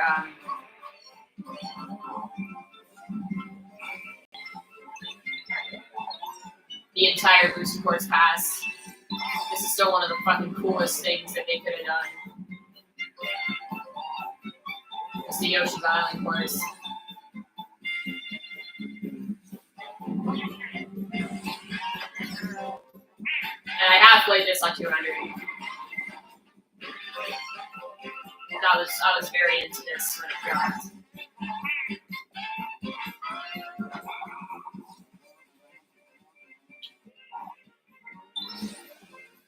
Even the coins make the sound effects.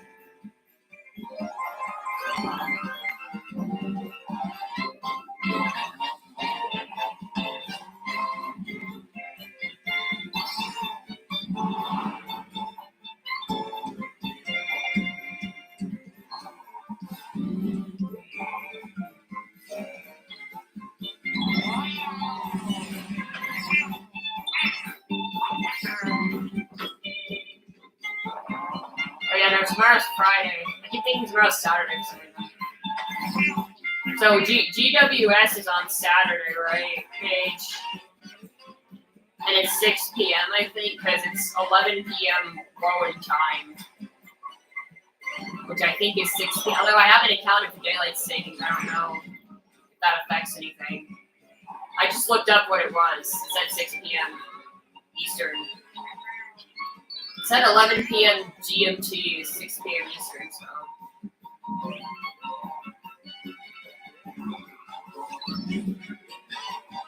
I'm glad she's not doing it earlier in the day. If it was, I wouldn't do it because I have to work till 3.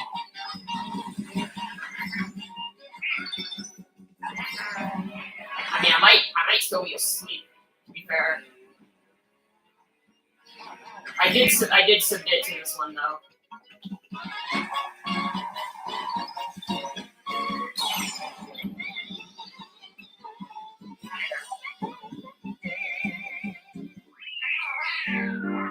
Originally submitted this heat, but you changed it to a song for this year. Yeah, don't spoil what you submitted. This is hardcore. It's better than OK Computer. Please don't torch me, Jay. Yes, it's on Saturday. About a comment I made. Okay, I didn't see any comments about it. Oh, who would Knife Chow or Amy Rose? It's a YouTube channel, Diamond X Studio. Oh.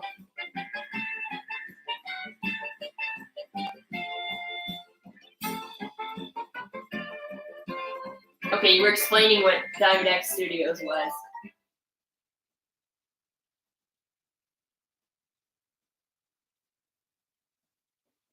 We are on his server. Yes, that is where we met. Knives. Knives Out.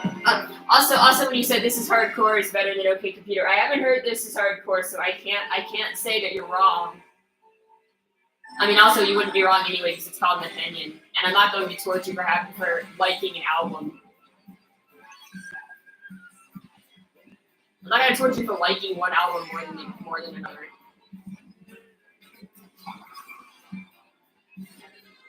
OK Computer isn't even my favorite Radiohead album anymore. It's Kid A. Because Kid A. It's Kid A because Kid A, yes.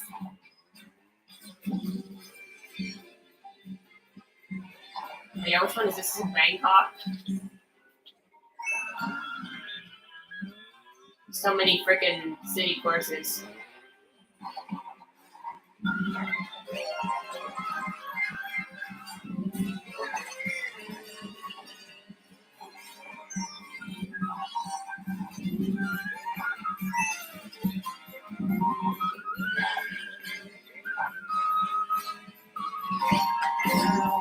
I guess this one takes place at sunset, so that's kind of memorable. I mean, I guess that's the one thing I don't like about the Disney Course Pass is how many city courses there are, but I mean, I get why they did it, because they're preserving content from Mario Kart Tour that probably won't be preserved in the future, so yeah, I get it. And the way they implemented this is cool, but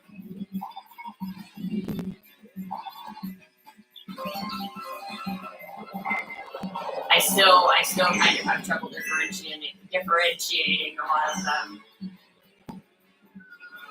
I guess there are more city courses than any other theme, and so I can't complain about there being too many snow courses, because there's way more city courses than snow courses.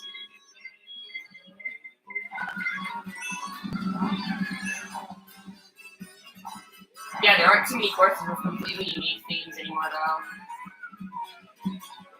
I mean, even we got Toad's Turnpike, Neo Bowser City, and Moonview Highway, which are all city courses. Not to mention all of the tour courses. I need to listen to This Is Hardcore. I really like Different Class. Different Class is a really great album. Probably my favorite Britpop album. I won't say the name of my favorite Britpop album for Raya's sake. Mage, why not?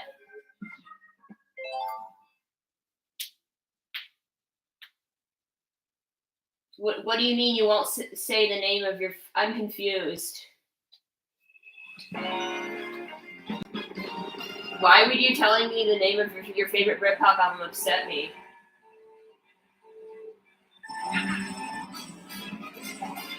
I forgot they put DS Mario Circuit in this. And it's actually good too. Dude, they should have put fucking Airship Fortress, dude. I'm so pissed that we didn't get Airship Fortress. But I will say this remake is really good though.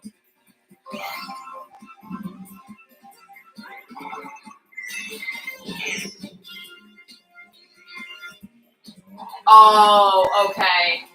I understand.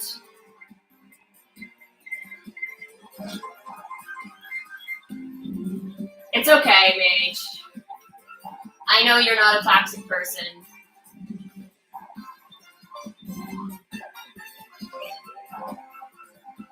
I really shouldn't let one toxic person ruin music for me. But maybe one day I'll get over it and be able to listen to it, but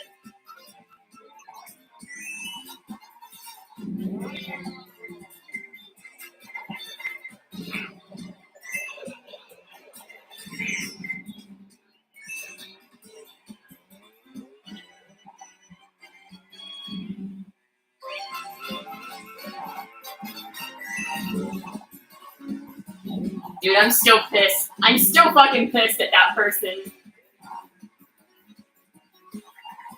And I'm pissed at myself for trusting them.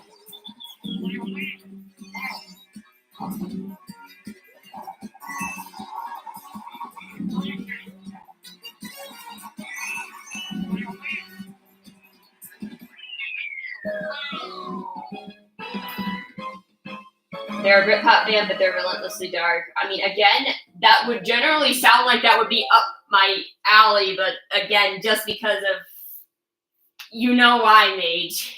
You know why. And it wasn't because they wrote fan fiction. That wasn't the problem. The problem was just because, I mean, I have unhealthy obsessions with bands too. You know, we would joke around together, but like, it's just because they fucking treated me like shit. I shouldn't have trusted them. It's also going too far with RPF sometimes. I have very nuanced opinions on RPF, but I would walk back some of my opinions on RPF to like make them not have a meltdown, and I don't want to say meltdown, not have a breakdown. Like, I was walking on eggshells in order to protect this person's mental health, which I shouldn't be doing. I shouldn't be babysitting a man-child, woman-child, whatever the fuck they identify as. That's not my job. And I get people are allowed to have mental health things. People are allowed to be vulnerable, yes, but if you're just constantly taking it out on people and not even trying to get help and not taking anyone's advice, then no one will want to be friends with you. That's the end of it, really.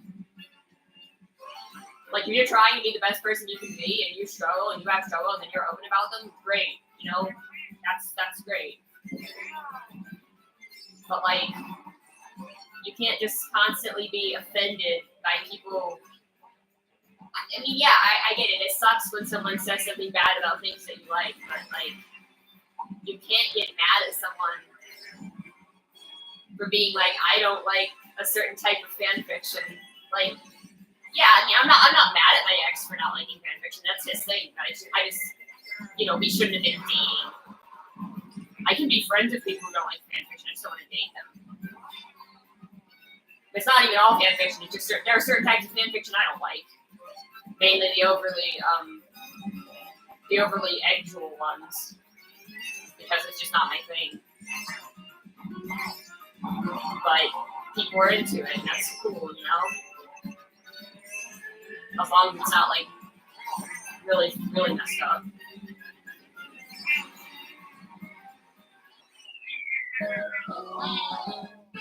But anyway, yeah, what I'm trying to say is that if someone says, oh, I like a different type of fanfiction than you, I'm not going to be like, oh, you hurt my feelings. Like, I'm sorry, but this... I'm not on Discord to babysit.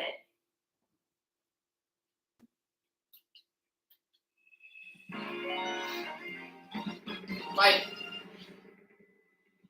I'm not babysitting a whole ass adult. Like, not my job.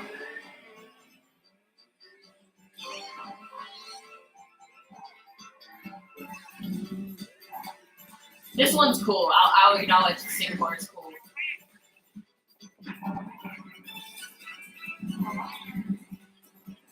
Also like the rave music.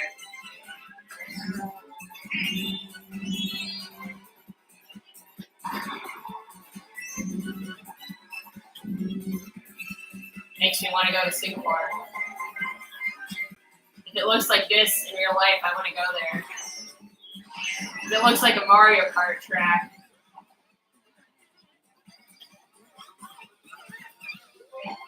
There's a difference between like offering advice to people who are younger than me and babysitting. Babysitting people's emotions, especially when they're an adult. And also, if they don't listen to any of my advice, and that's their problem. Or anyone's advice. If they're gonna complain about problems and they're not listening to people's advice, don't do that. Don't do that. That's annoying. If you ask me for advice, I will give you advice. And if you don't take my advice, that's on you.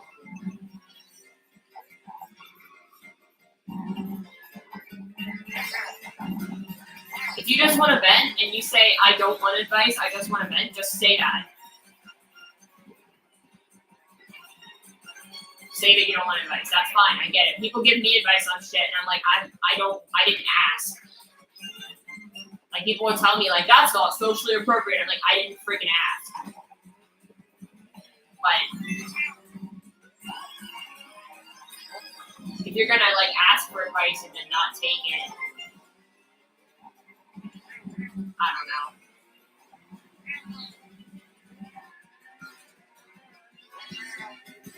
It's just sad. People are sad.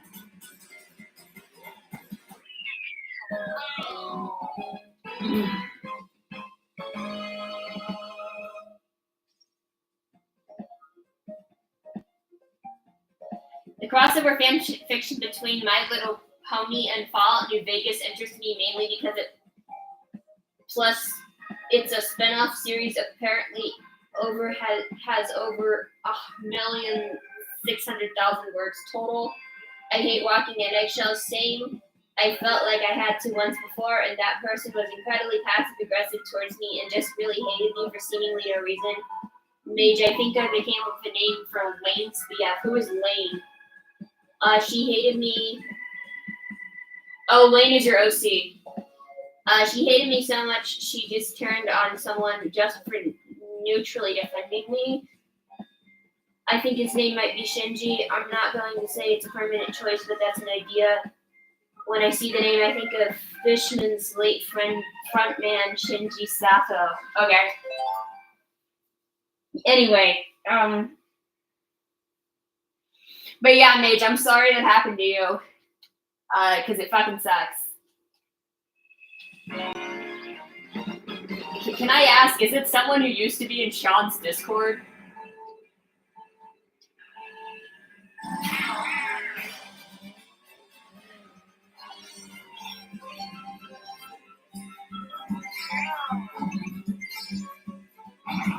It wasn't that Steven Universe person, was it? It was way before Sean. Okay. It wasn't that person who's like. If you hate Steven Universe, I don't even remember what that person said. It was just something really stupid.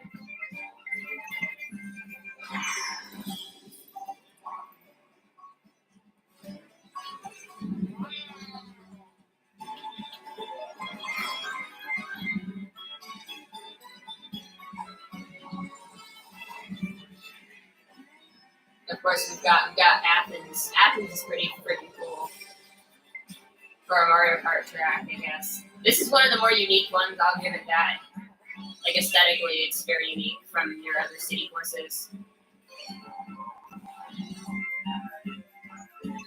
Doesn't have a lot of this boring road. It's like lots of cool stuff.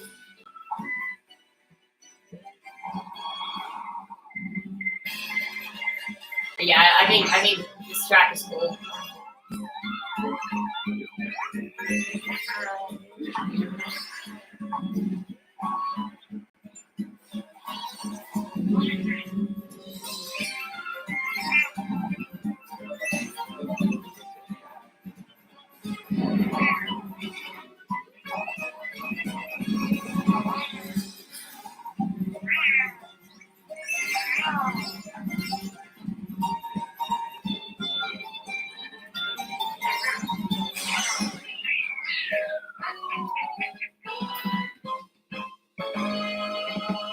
She said I was sexist for saying I didn't like how the series ended. She turned out to have deeper problems, apparently. I'm not going into that.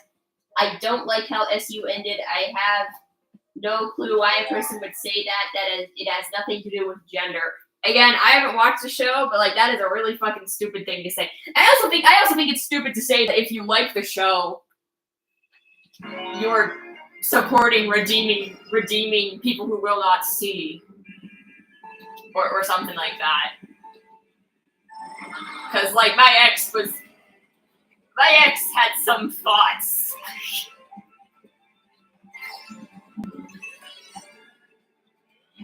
Like, you're a bad person if you like the show because the show redeems people who will not see. And I was just kind of like, bro, it's a cartoon, chill the fuck out. Like, I'm sorry, I don't want to be that person. But, like, yes, you can absolutely criticize media, but, like, just, I don't know, but either way, it's stupid. Like, either extreme is stupid.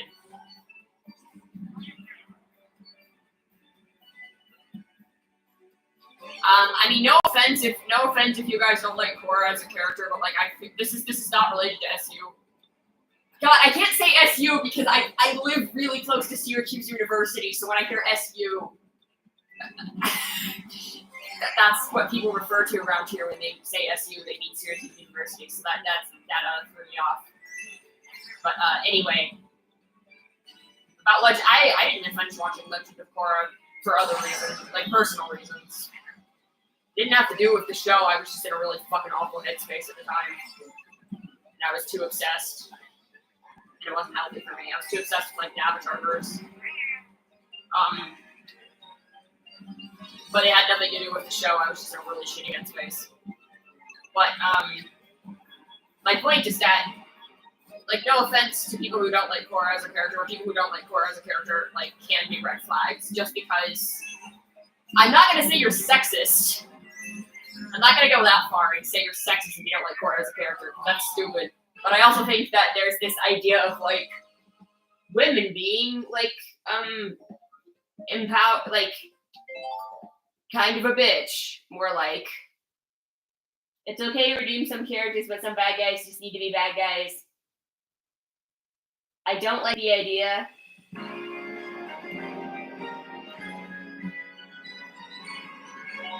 Well, see, that's what you guys are both saying, but my ex, like, was really extreme about it.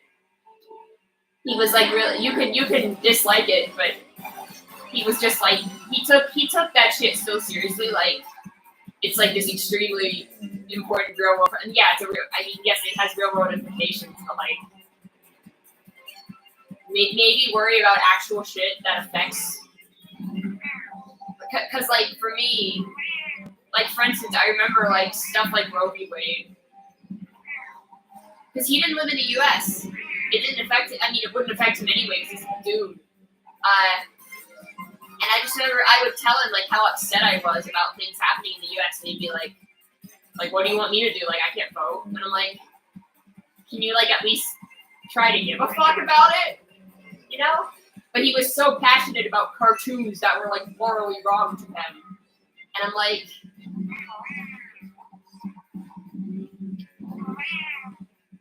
a little bit out of perspective, my guy.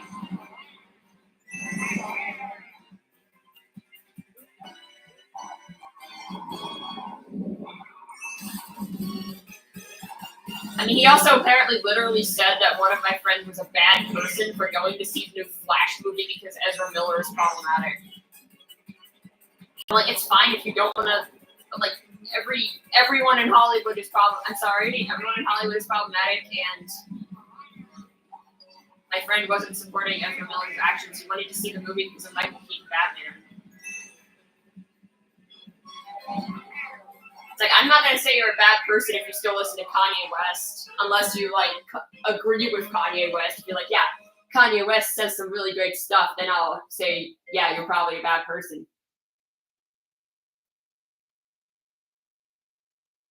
You hate Ezra Miller, but you hate gatekeeping. I mean, that's my point. Like, you find Kart to be abrasive. But, like, my opinion on it is that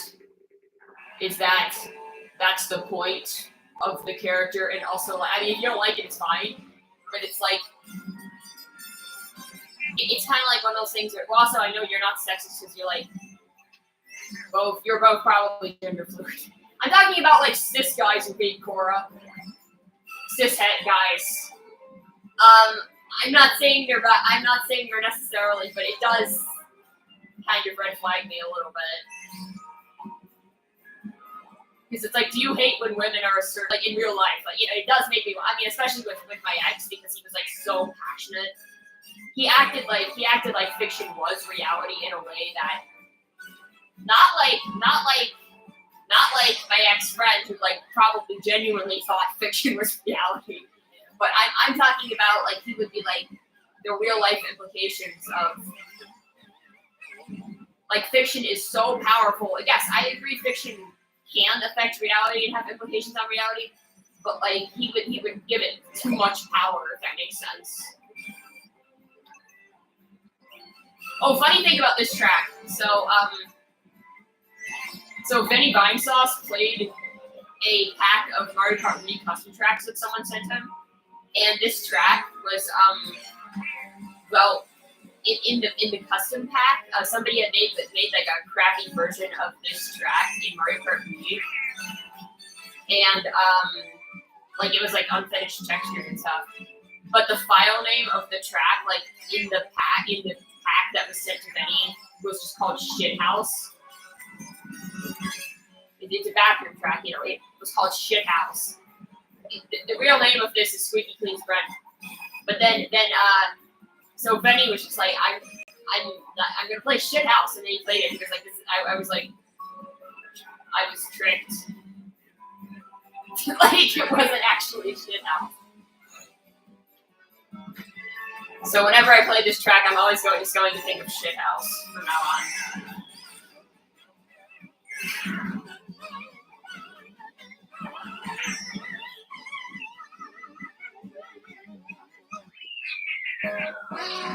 Probably might be gender fluid. I like Asuka. I don't know who I'm sorry. You don't like how Korea's abrasiveness. I'm sorry. I don't know who Asuka is. Also, yeah, gatekeeping is okay. So like, I wonder if like, the other thing that my ex said is that every person who shipped Rey and Kylo Ren from Star Wars, every person who shipped Reylo is toxic. Like, everyone who has this ship is a toxic person because they are supporting a ship that could potentially be abusive if it was real. I'm dead serious. He's like, if this ship was real, it would be abusive. So therefore, if you ship this, you support abuse and you are toxic. I'm like, bro, it's literally Star Wars. Calm the fuck down. And it's mostly like 14-year-old girls on Tumblr. Like, most people will grow out of that stuff anyway. Unless your name is the person who's my ex-friend. Like, you know what I mean? But, like, I'm just saying that every single person who has a specific ship is toxic. Like, what the fuck, bro? And, like, also, I used to ship that, so, like, I don't really care about Star Wars anymore, but, like, a long time ago I used to ship it. Also, kind of spoiler, but it's also kind of technically canon now, so, like, maybe that's why he hated Rise. Oh, yeah, he would not shut up. Like, it's okay to have an opinion, but he would not fucking shut up about how much he hated Rise of Skywalker and how much Rise of Skywalker was a friend to humanity. It's like, bro, chill the fuck out, dude. And I remember he loved Spider-Verse, which, yeah, everyone loves Spider-Verse. We were watching Spider-Verse at one of our friends' houses, and he was like, while we were watching the movie, he was trying to, because he was also trying, because he had a friend who didn't like it, and he was trying to convince his friend to like it. And while he was watching the movie, he started, like, going on about how great the movie is, and I'm like, bro, we can talk about this after the movie. I'm trying to watch the damn movie. Like, don't talk over me. Asuka's a character in Evangelion that reminds me of when a Sonic fan hated people for shipping Sonny. Exactly! Like, I'm sorry, but, like, it's fine if you don't like a ship, but do not say that people are, like, I mean, I kind of headcanon Sonic as probably Aero Ace, but, like, again, I'm not saying my headcanon is gospel, and if someone else ships it, I'm not going to be like, screw you, don't ship that. You don't care about Star Wars. I will say that the person that hated on me in a small friend server had some massive red flags in hindsight. He seemed overly clingy. He was basically the former owner's Discord kitten. What do you mean by, I'm sorry, Mage, what do you mean by Discord kitten? Sounds similar to Misanthrope Pony. I don't know who that is. Like an MLP YouTuber or something. I don't know. Oh, the Nintendo fans crying about how the sun isn't set anymore. On Sunset Wilds, when it takes place during the time of day that is called sunset. I'm sorry. They're like, they shouldn't call it Sunset Wilds anymore because the sun doesn't set anymore. I'm like, it's setting. It takes place at the time of day called sunset.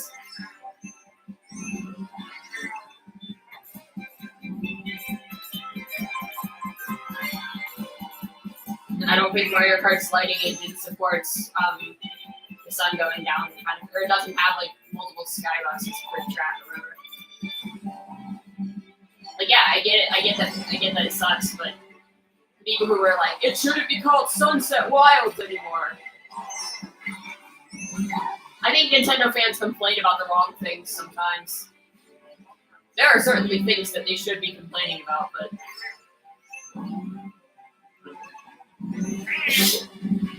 I'm just remembering the whole Blue Arms thing with Sonic. Dude, people got mad. I'm not, like, okay, so there's a Princess Peach game coming out next year, Princess Peach Showtime, and they changed Peach's design on the box art to make her look more like the movie, and people got so pissed about it. I'm like, why do you care that they altered the art style of the box art? Like, calm down. And some people don't like Peach in the movie because they think Peach is, like, woke, because she's, like, doesn't need no man or whatever. Like, Peach has always been self-sufficient. What the fuck are you talking about? She's playable in Mario Bros. 2. Discord kittens basically means someone who mods or to give special treatment for reasons. A really toxic YouTuber who would bash everyone who even criticized Star Wars. Also, he said He cyber harassed Cartoon Sheet, a minor. He deleted his channel recently. I'm pretty sure most of those people are just grifters. Well, I don't know. I was just asking because, like, I have given people privileges that I should not have given privileges to on my server in the past. And I feel bad about it because I trusted people I shouldn't have trusted. And I let things slide because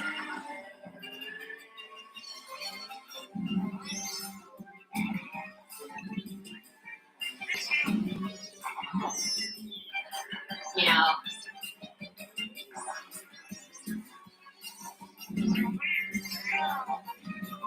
I'll ask this mage, because you said they were the mods Discord kid. So did you, as the mod or the owner, who rep the admin, did that person eventually like realize that this person was toxic, or did you stop talking to that person as well? If you don't mind me asking.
Both, though he learned the hard way.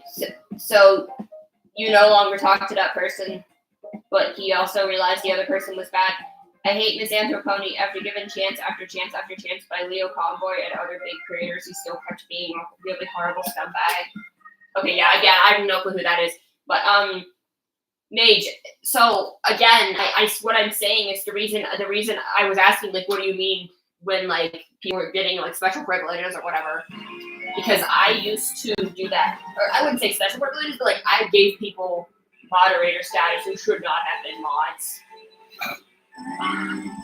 Okay.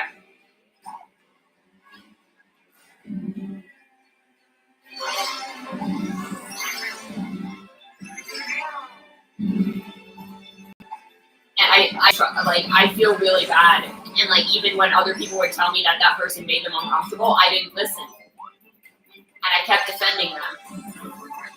So it got to a point where I couldn't defend them anymore, and even then I was still trying to be friends and be like chill. I feel shitty about it, you know. That just happened this year. I feel like by now I should have learned not to trust people like that. Especially if I'm a moderator or an admin and people are telling me that someone bothers them. I should probably listen to those people. That's why I made you guys admins. I made you and Dennis admin. Because I was like, if I'm the sole admin, I'm going to be inherently biased and do shit that I shouldn't do. Also, it's exhausting. That's why I gave you admin privileges.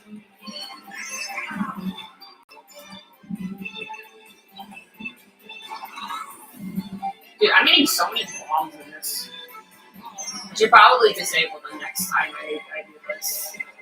You can disable item counts, pretty based.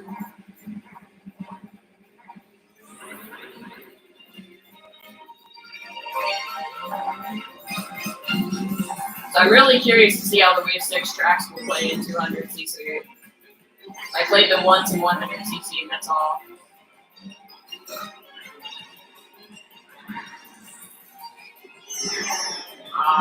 Okay. Okay.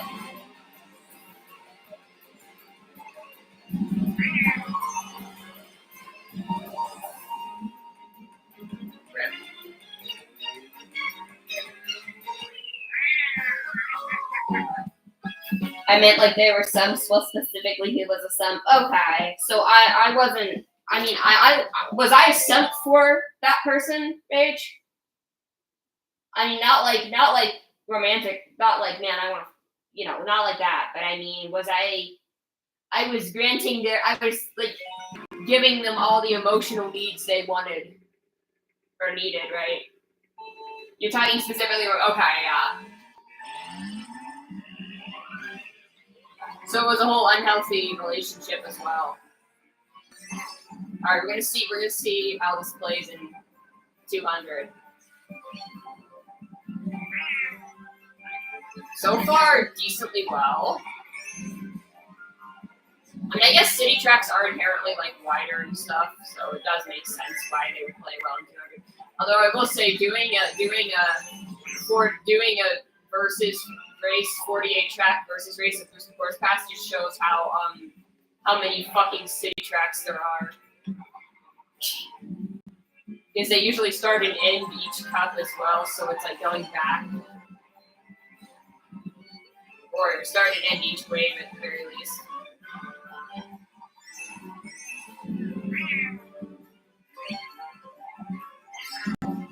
So it's like playing them back to back. It's just like kind of ridiculous.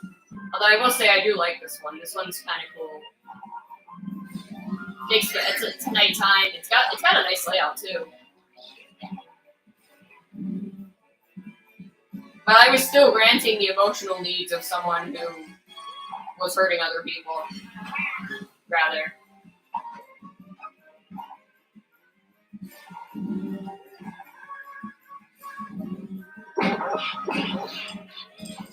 Dude, those chain chomps are cool. Yeah, this actually drives pretty well in 200. I'm concerned about Rosalina's Ice World, I'll say that. I don't think Rosalina's Ice World is going to drive at all. It's going to be remotely playable in 200cc.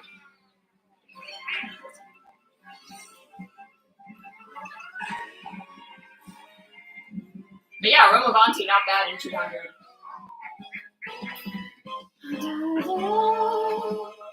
Not bad.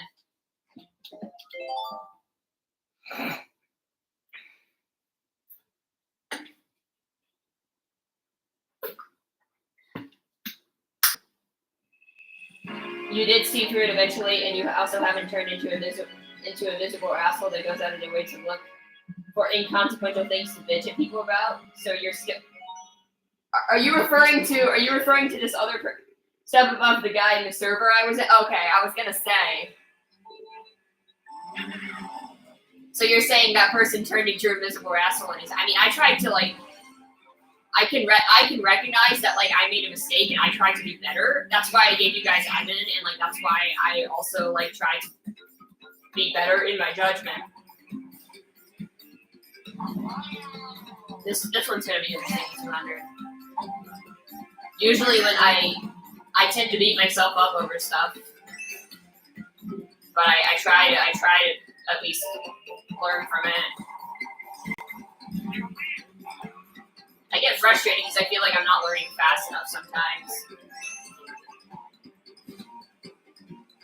You know, I just don't know why anyone stayed in the server or put up with me when I was supporting that shit. I mean, I'll acknowledge I was really well, but.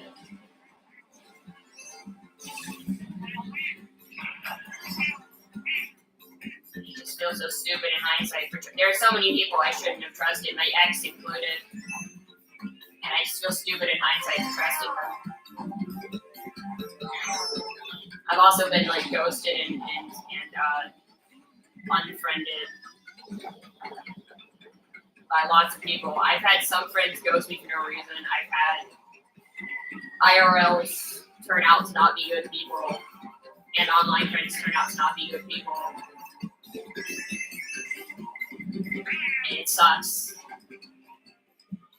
I had an IRL friend who ghosted me for no reason, and then I've had multiple online friends who either turned out to be, well, I had one IRL who turned out to like not be a good person, and then I've had multiple online friends who like turned out to be drifters, or like this one person,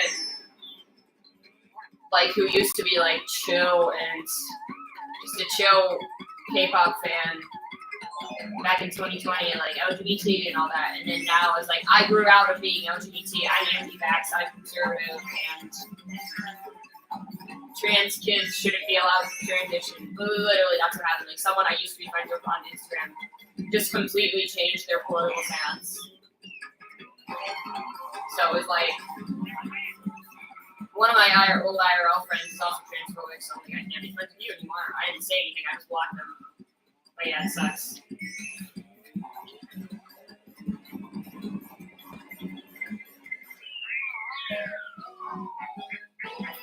You're very scared about the new Inside Out movie and the live-action ATLA. Live-action ATLA I get. I don't think there's any reason to be scared about the new Inside Out movie because I think it will be good. I don't see why it won't be.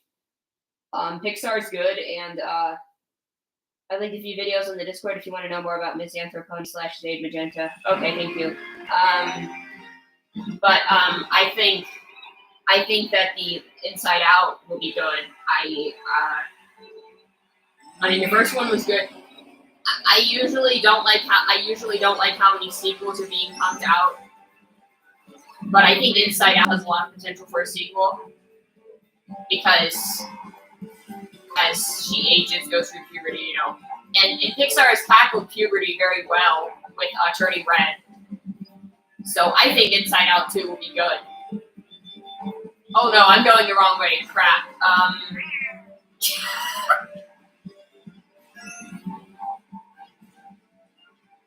Live action Avatar, I understand the concern for it. It's one of those things that, like, it's one of those things where I kind of just doesn't need a live action remake is the real question. Like that's how I feel about a lot of things. It's like I like animation. Animation is cool. Why are we remaking everything in live action? I mean, I'll probably check it out of curiosity, but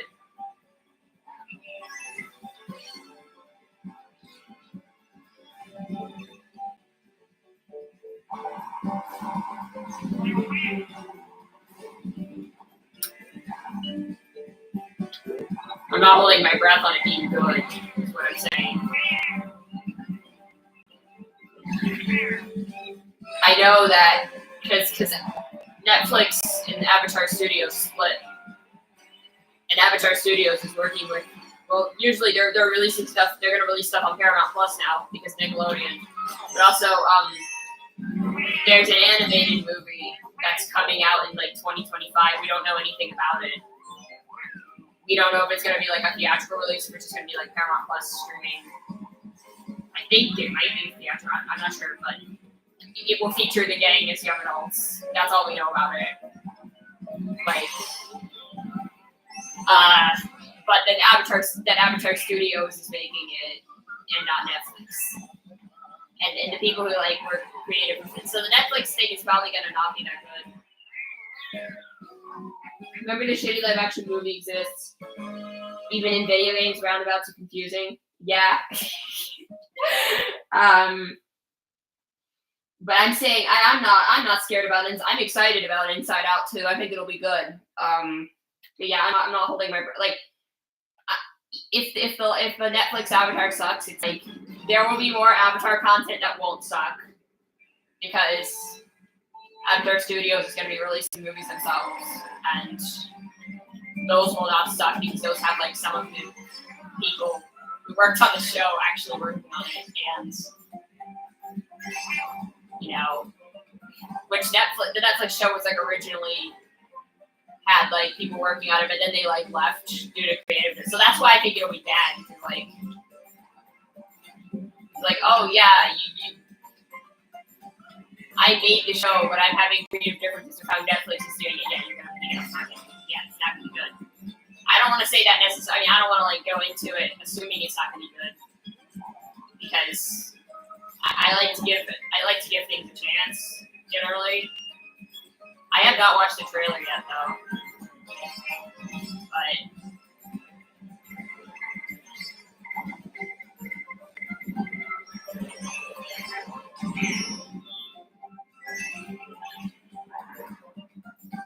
but I think I don't know. But I'm not worried about Inside Out 2. Inside Out 2 will be good. So what I was saying about like I understand that people are tired of sequels, but Inside Out has a lot of potential for a sequel. And also, I don't mind. It's a first sequel.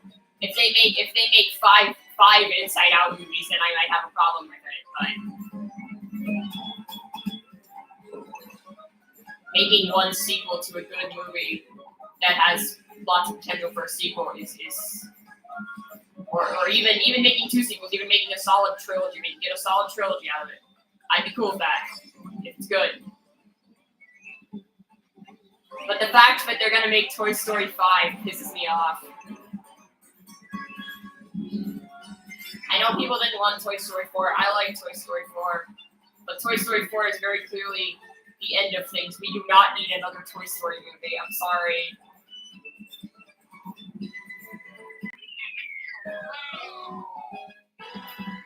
Yeah, they are never going to. They are never going to stop making fucking Toy Story movies, dude.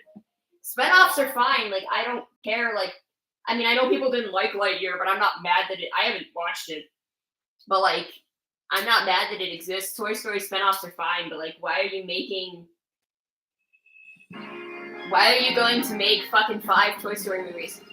No, so what I'm saying is I don't have a problem with Inside Out getting a sequel. Because we can say, oh, Pixar has sequelitis. Inside Out came out like 2015, 2016, so it's been a while since the first one came out. Like I said, it's one of those things which has good potential for a sequel, and the first movie was really good. So even if we got like a solid, I mean, like the original Toy Story trilogy was great. I liked 4 as well, but like even if we had just had the trilogy, it still would have been a great trilogy. I think Toy Story was a premise that warranted having sequels. So I don't have a problem with sequels. I just have a problem when you have like a series like Cars that does not need sequels, and you're supporting Cars, but we still don't have a Ratatouille 2, or like I mean, if you're gonna support a franchise, yeah, they support it because it makes them lots of money. I'm not saying. I mean, I'm all for original IPs. I'm not saying they should make a Ratatouille 2, but I'm just saying. And like Toy Story has run its course. It's great, but we don't need any more Toy Story movies.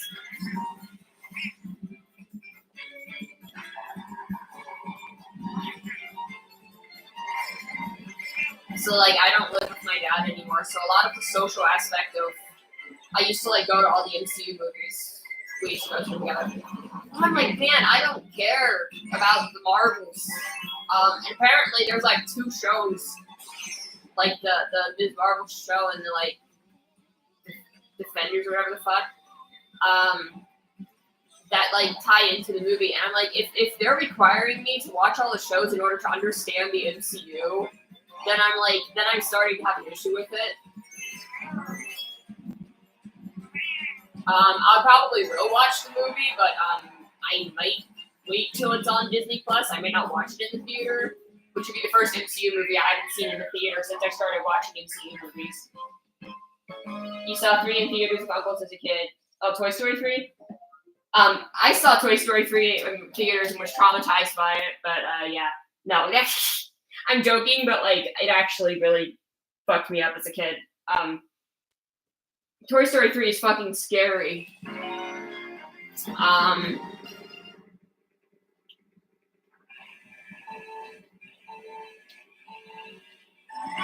But yeah, with like the MCU, I kind of feel like I don't know if I really want to go see the Marvels. I don't know. I feel distracts from the unplayable on 200. Ice physics and narrowness. Mine was already ridiculous speed.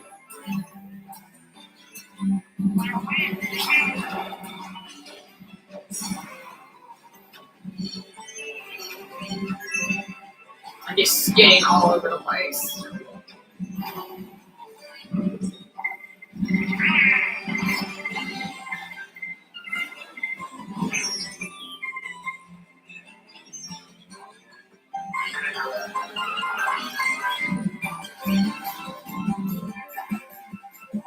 Actually, surprisingly more playable than I thought it would be. It's still not great. That turn was clearly not tested on 200cc. See if the underwater path is any better. Actually, it actually is. It's pretty wide. Yeah, you can avoiding the ice is always this cave section is awful on 200. They did not test this on 200cc. Oh my god. Oh, fuck off.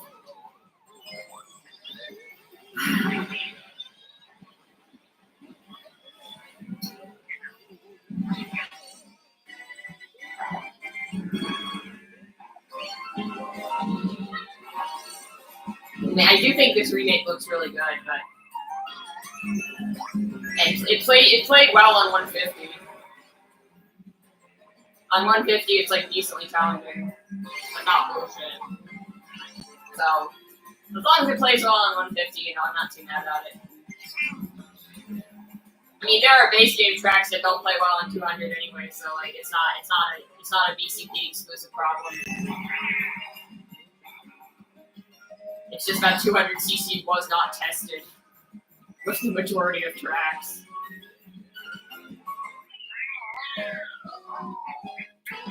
Lotso might have been one of the darkest Pixar villains, but he may have also inadvertently kicked off Disney's love of twist villains. I mean, I guess that's fair. I think Lotso is great. Like, the execution of it is great. Because I finally watched it again. I watched Toy Story 3 again as an adult. Now, it's really well done, but it's so disturbing in a way. Dude, yeah, I mean, of course the incinerator scene traumatized me as a kid. The fucking creepy ass baby doll. Oh my god. But I mean, there's some real fucked up shit in that movie. Like the part where they're like, okay, well this track is kind of unplayable in 200. But there's the part where aren't they like questioning Buzz? Like Buzz is like trying to like get better conditions for like all of his friends. And they're like, oh, we'll send you to the butterfly room, but your friends, fuck your friends. And they have like that secret meeting, and then they're like brainwash him. Like, what the fuck? Like, that was so fucking disturbing.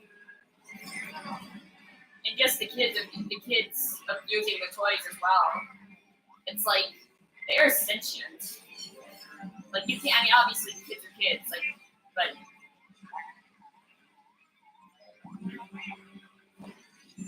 When the toys, the toys are sent. Obviously, the kids don't know that the toys are sentient, but like, it's just when you know that, it's disturbing to watch. Dude, I am pleasantly surprised at how good this turned out. It's just this is definitely the best SNES course. Like, this is a SNES course. They did so much to it.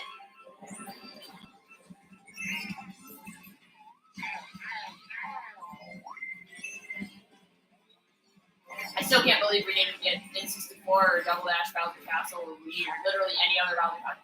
I thought for sure we were going to get Mario Kart 7 Bowser Castle because it's in tour, but no. I'm like, it's an SBC3 out of all things. weird choice, but it plays well. And it looks great. I like it. It's well done. This is really well done. Toy Story 3 is pretty effed up in general, yeah. Pretty much. Dude, I'm leading by like over 100 points. These computers got nothing on my raw skill and talent. And here we go. We Rainbow Road. Oh, this is gonna be awful on 200. Oh my god.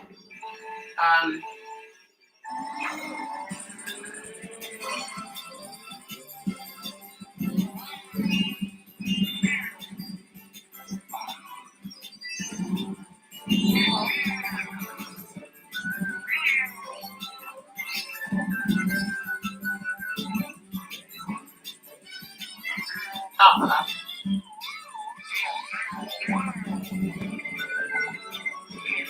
I'm already forgetting what we got wrong. I'm already forgetting what the other city track was. I mean, there was the new prototype code, but it's not seen here.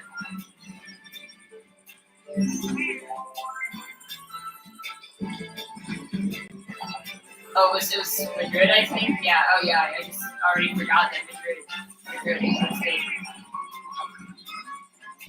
I mean, not the actual city, I just forgot that the track existed. I promise I didn't forget that Madrid existed in real life.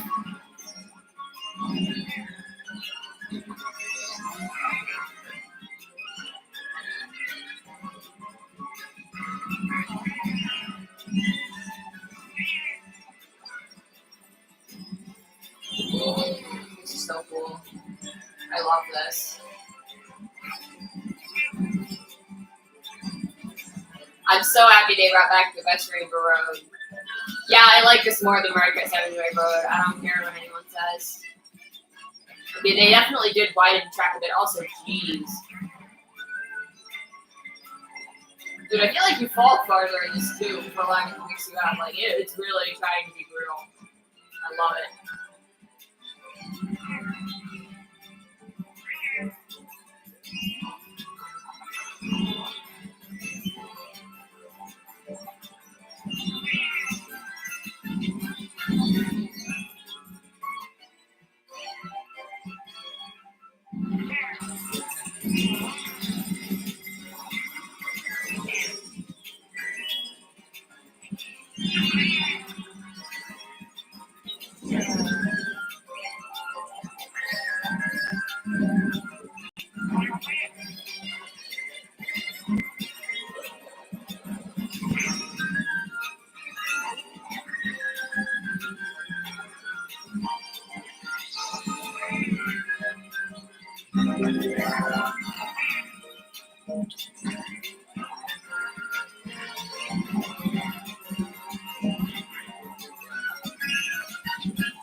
Yeah, we're getting the Switch 2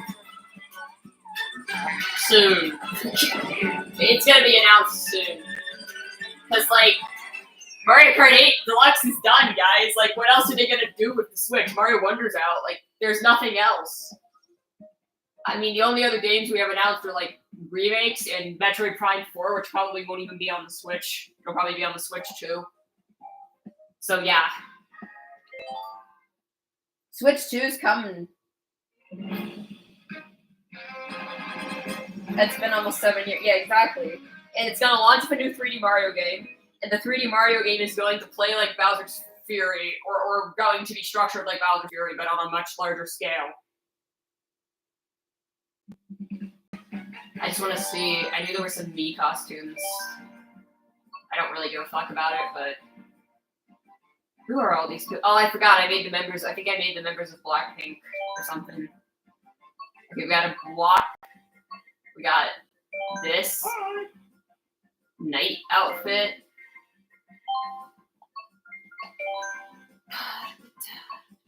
Dolphin, Chain Chomp. Got Blooper, Bitty Bud. Okay. Ice Cream. There's a Birdo suit that must have been in the game before they added Birdo. don't know. Anyway, that's kind of cool. But that's really all there is. So, but yes, but the reason I say the Switch will launch for new 3D Mario games is because it's been 6 years since the last 3D Mario game. 3D Mario is due for a new thing. They need a big selling launch title. It won't be Zelda because Zelda just came out. Metroid Prime 4 Metroid isn't popular enough to get those big sales, even if Metroid Prime 4 was actually revealed to be actually close to finished.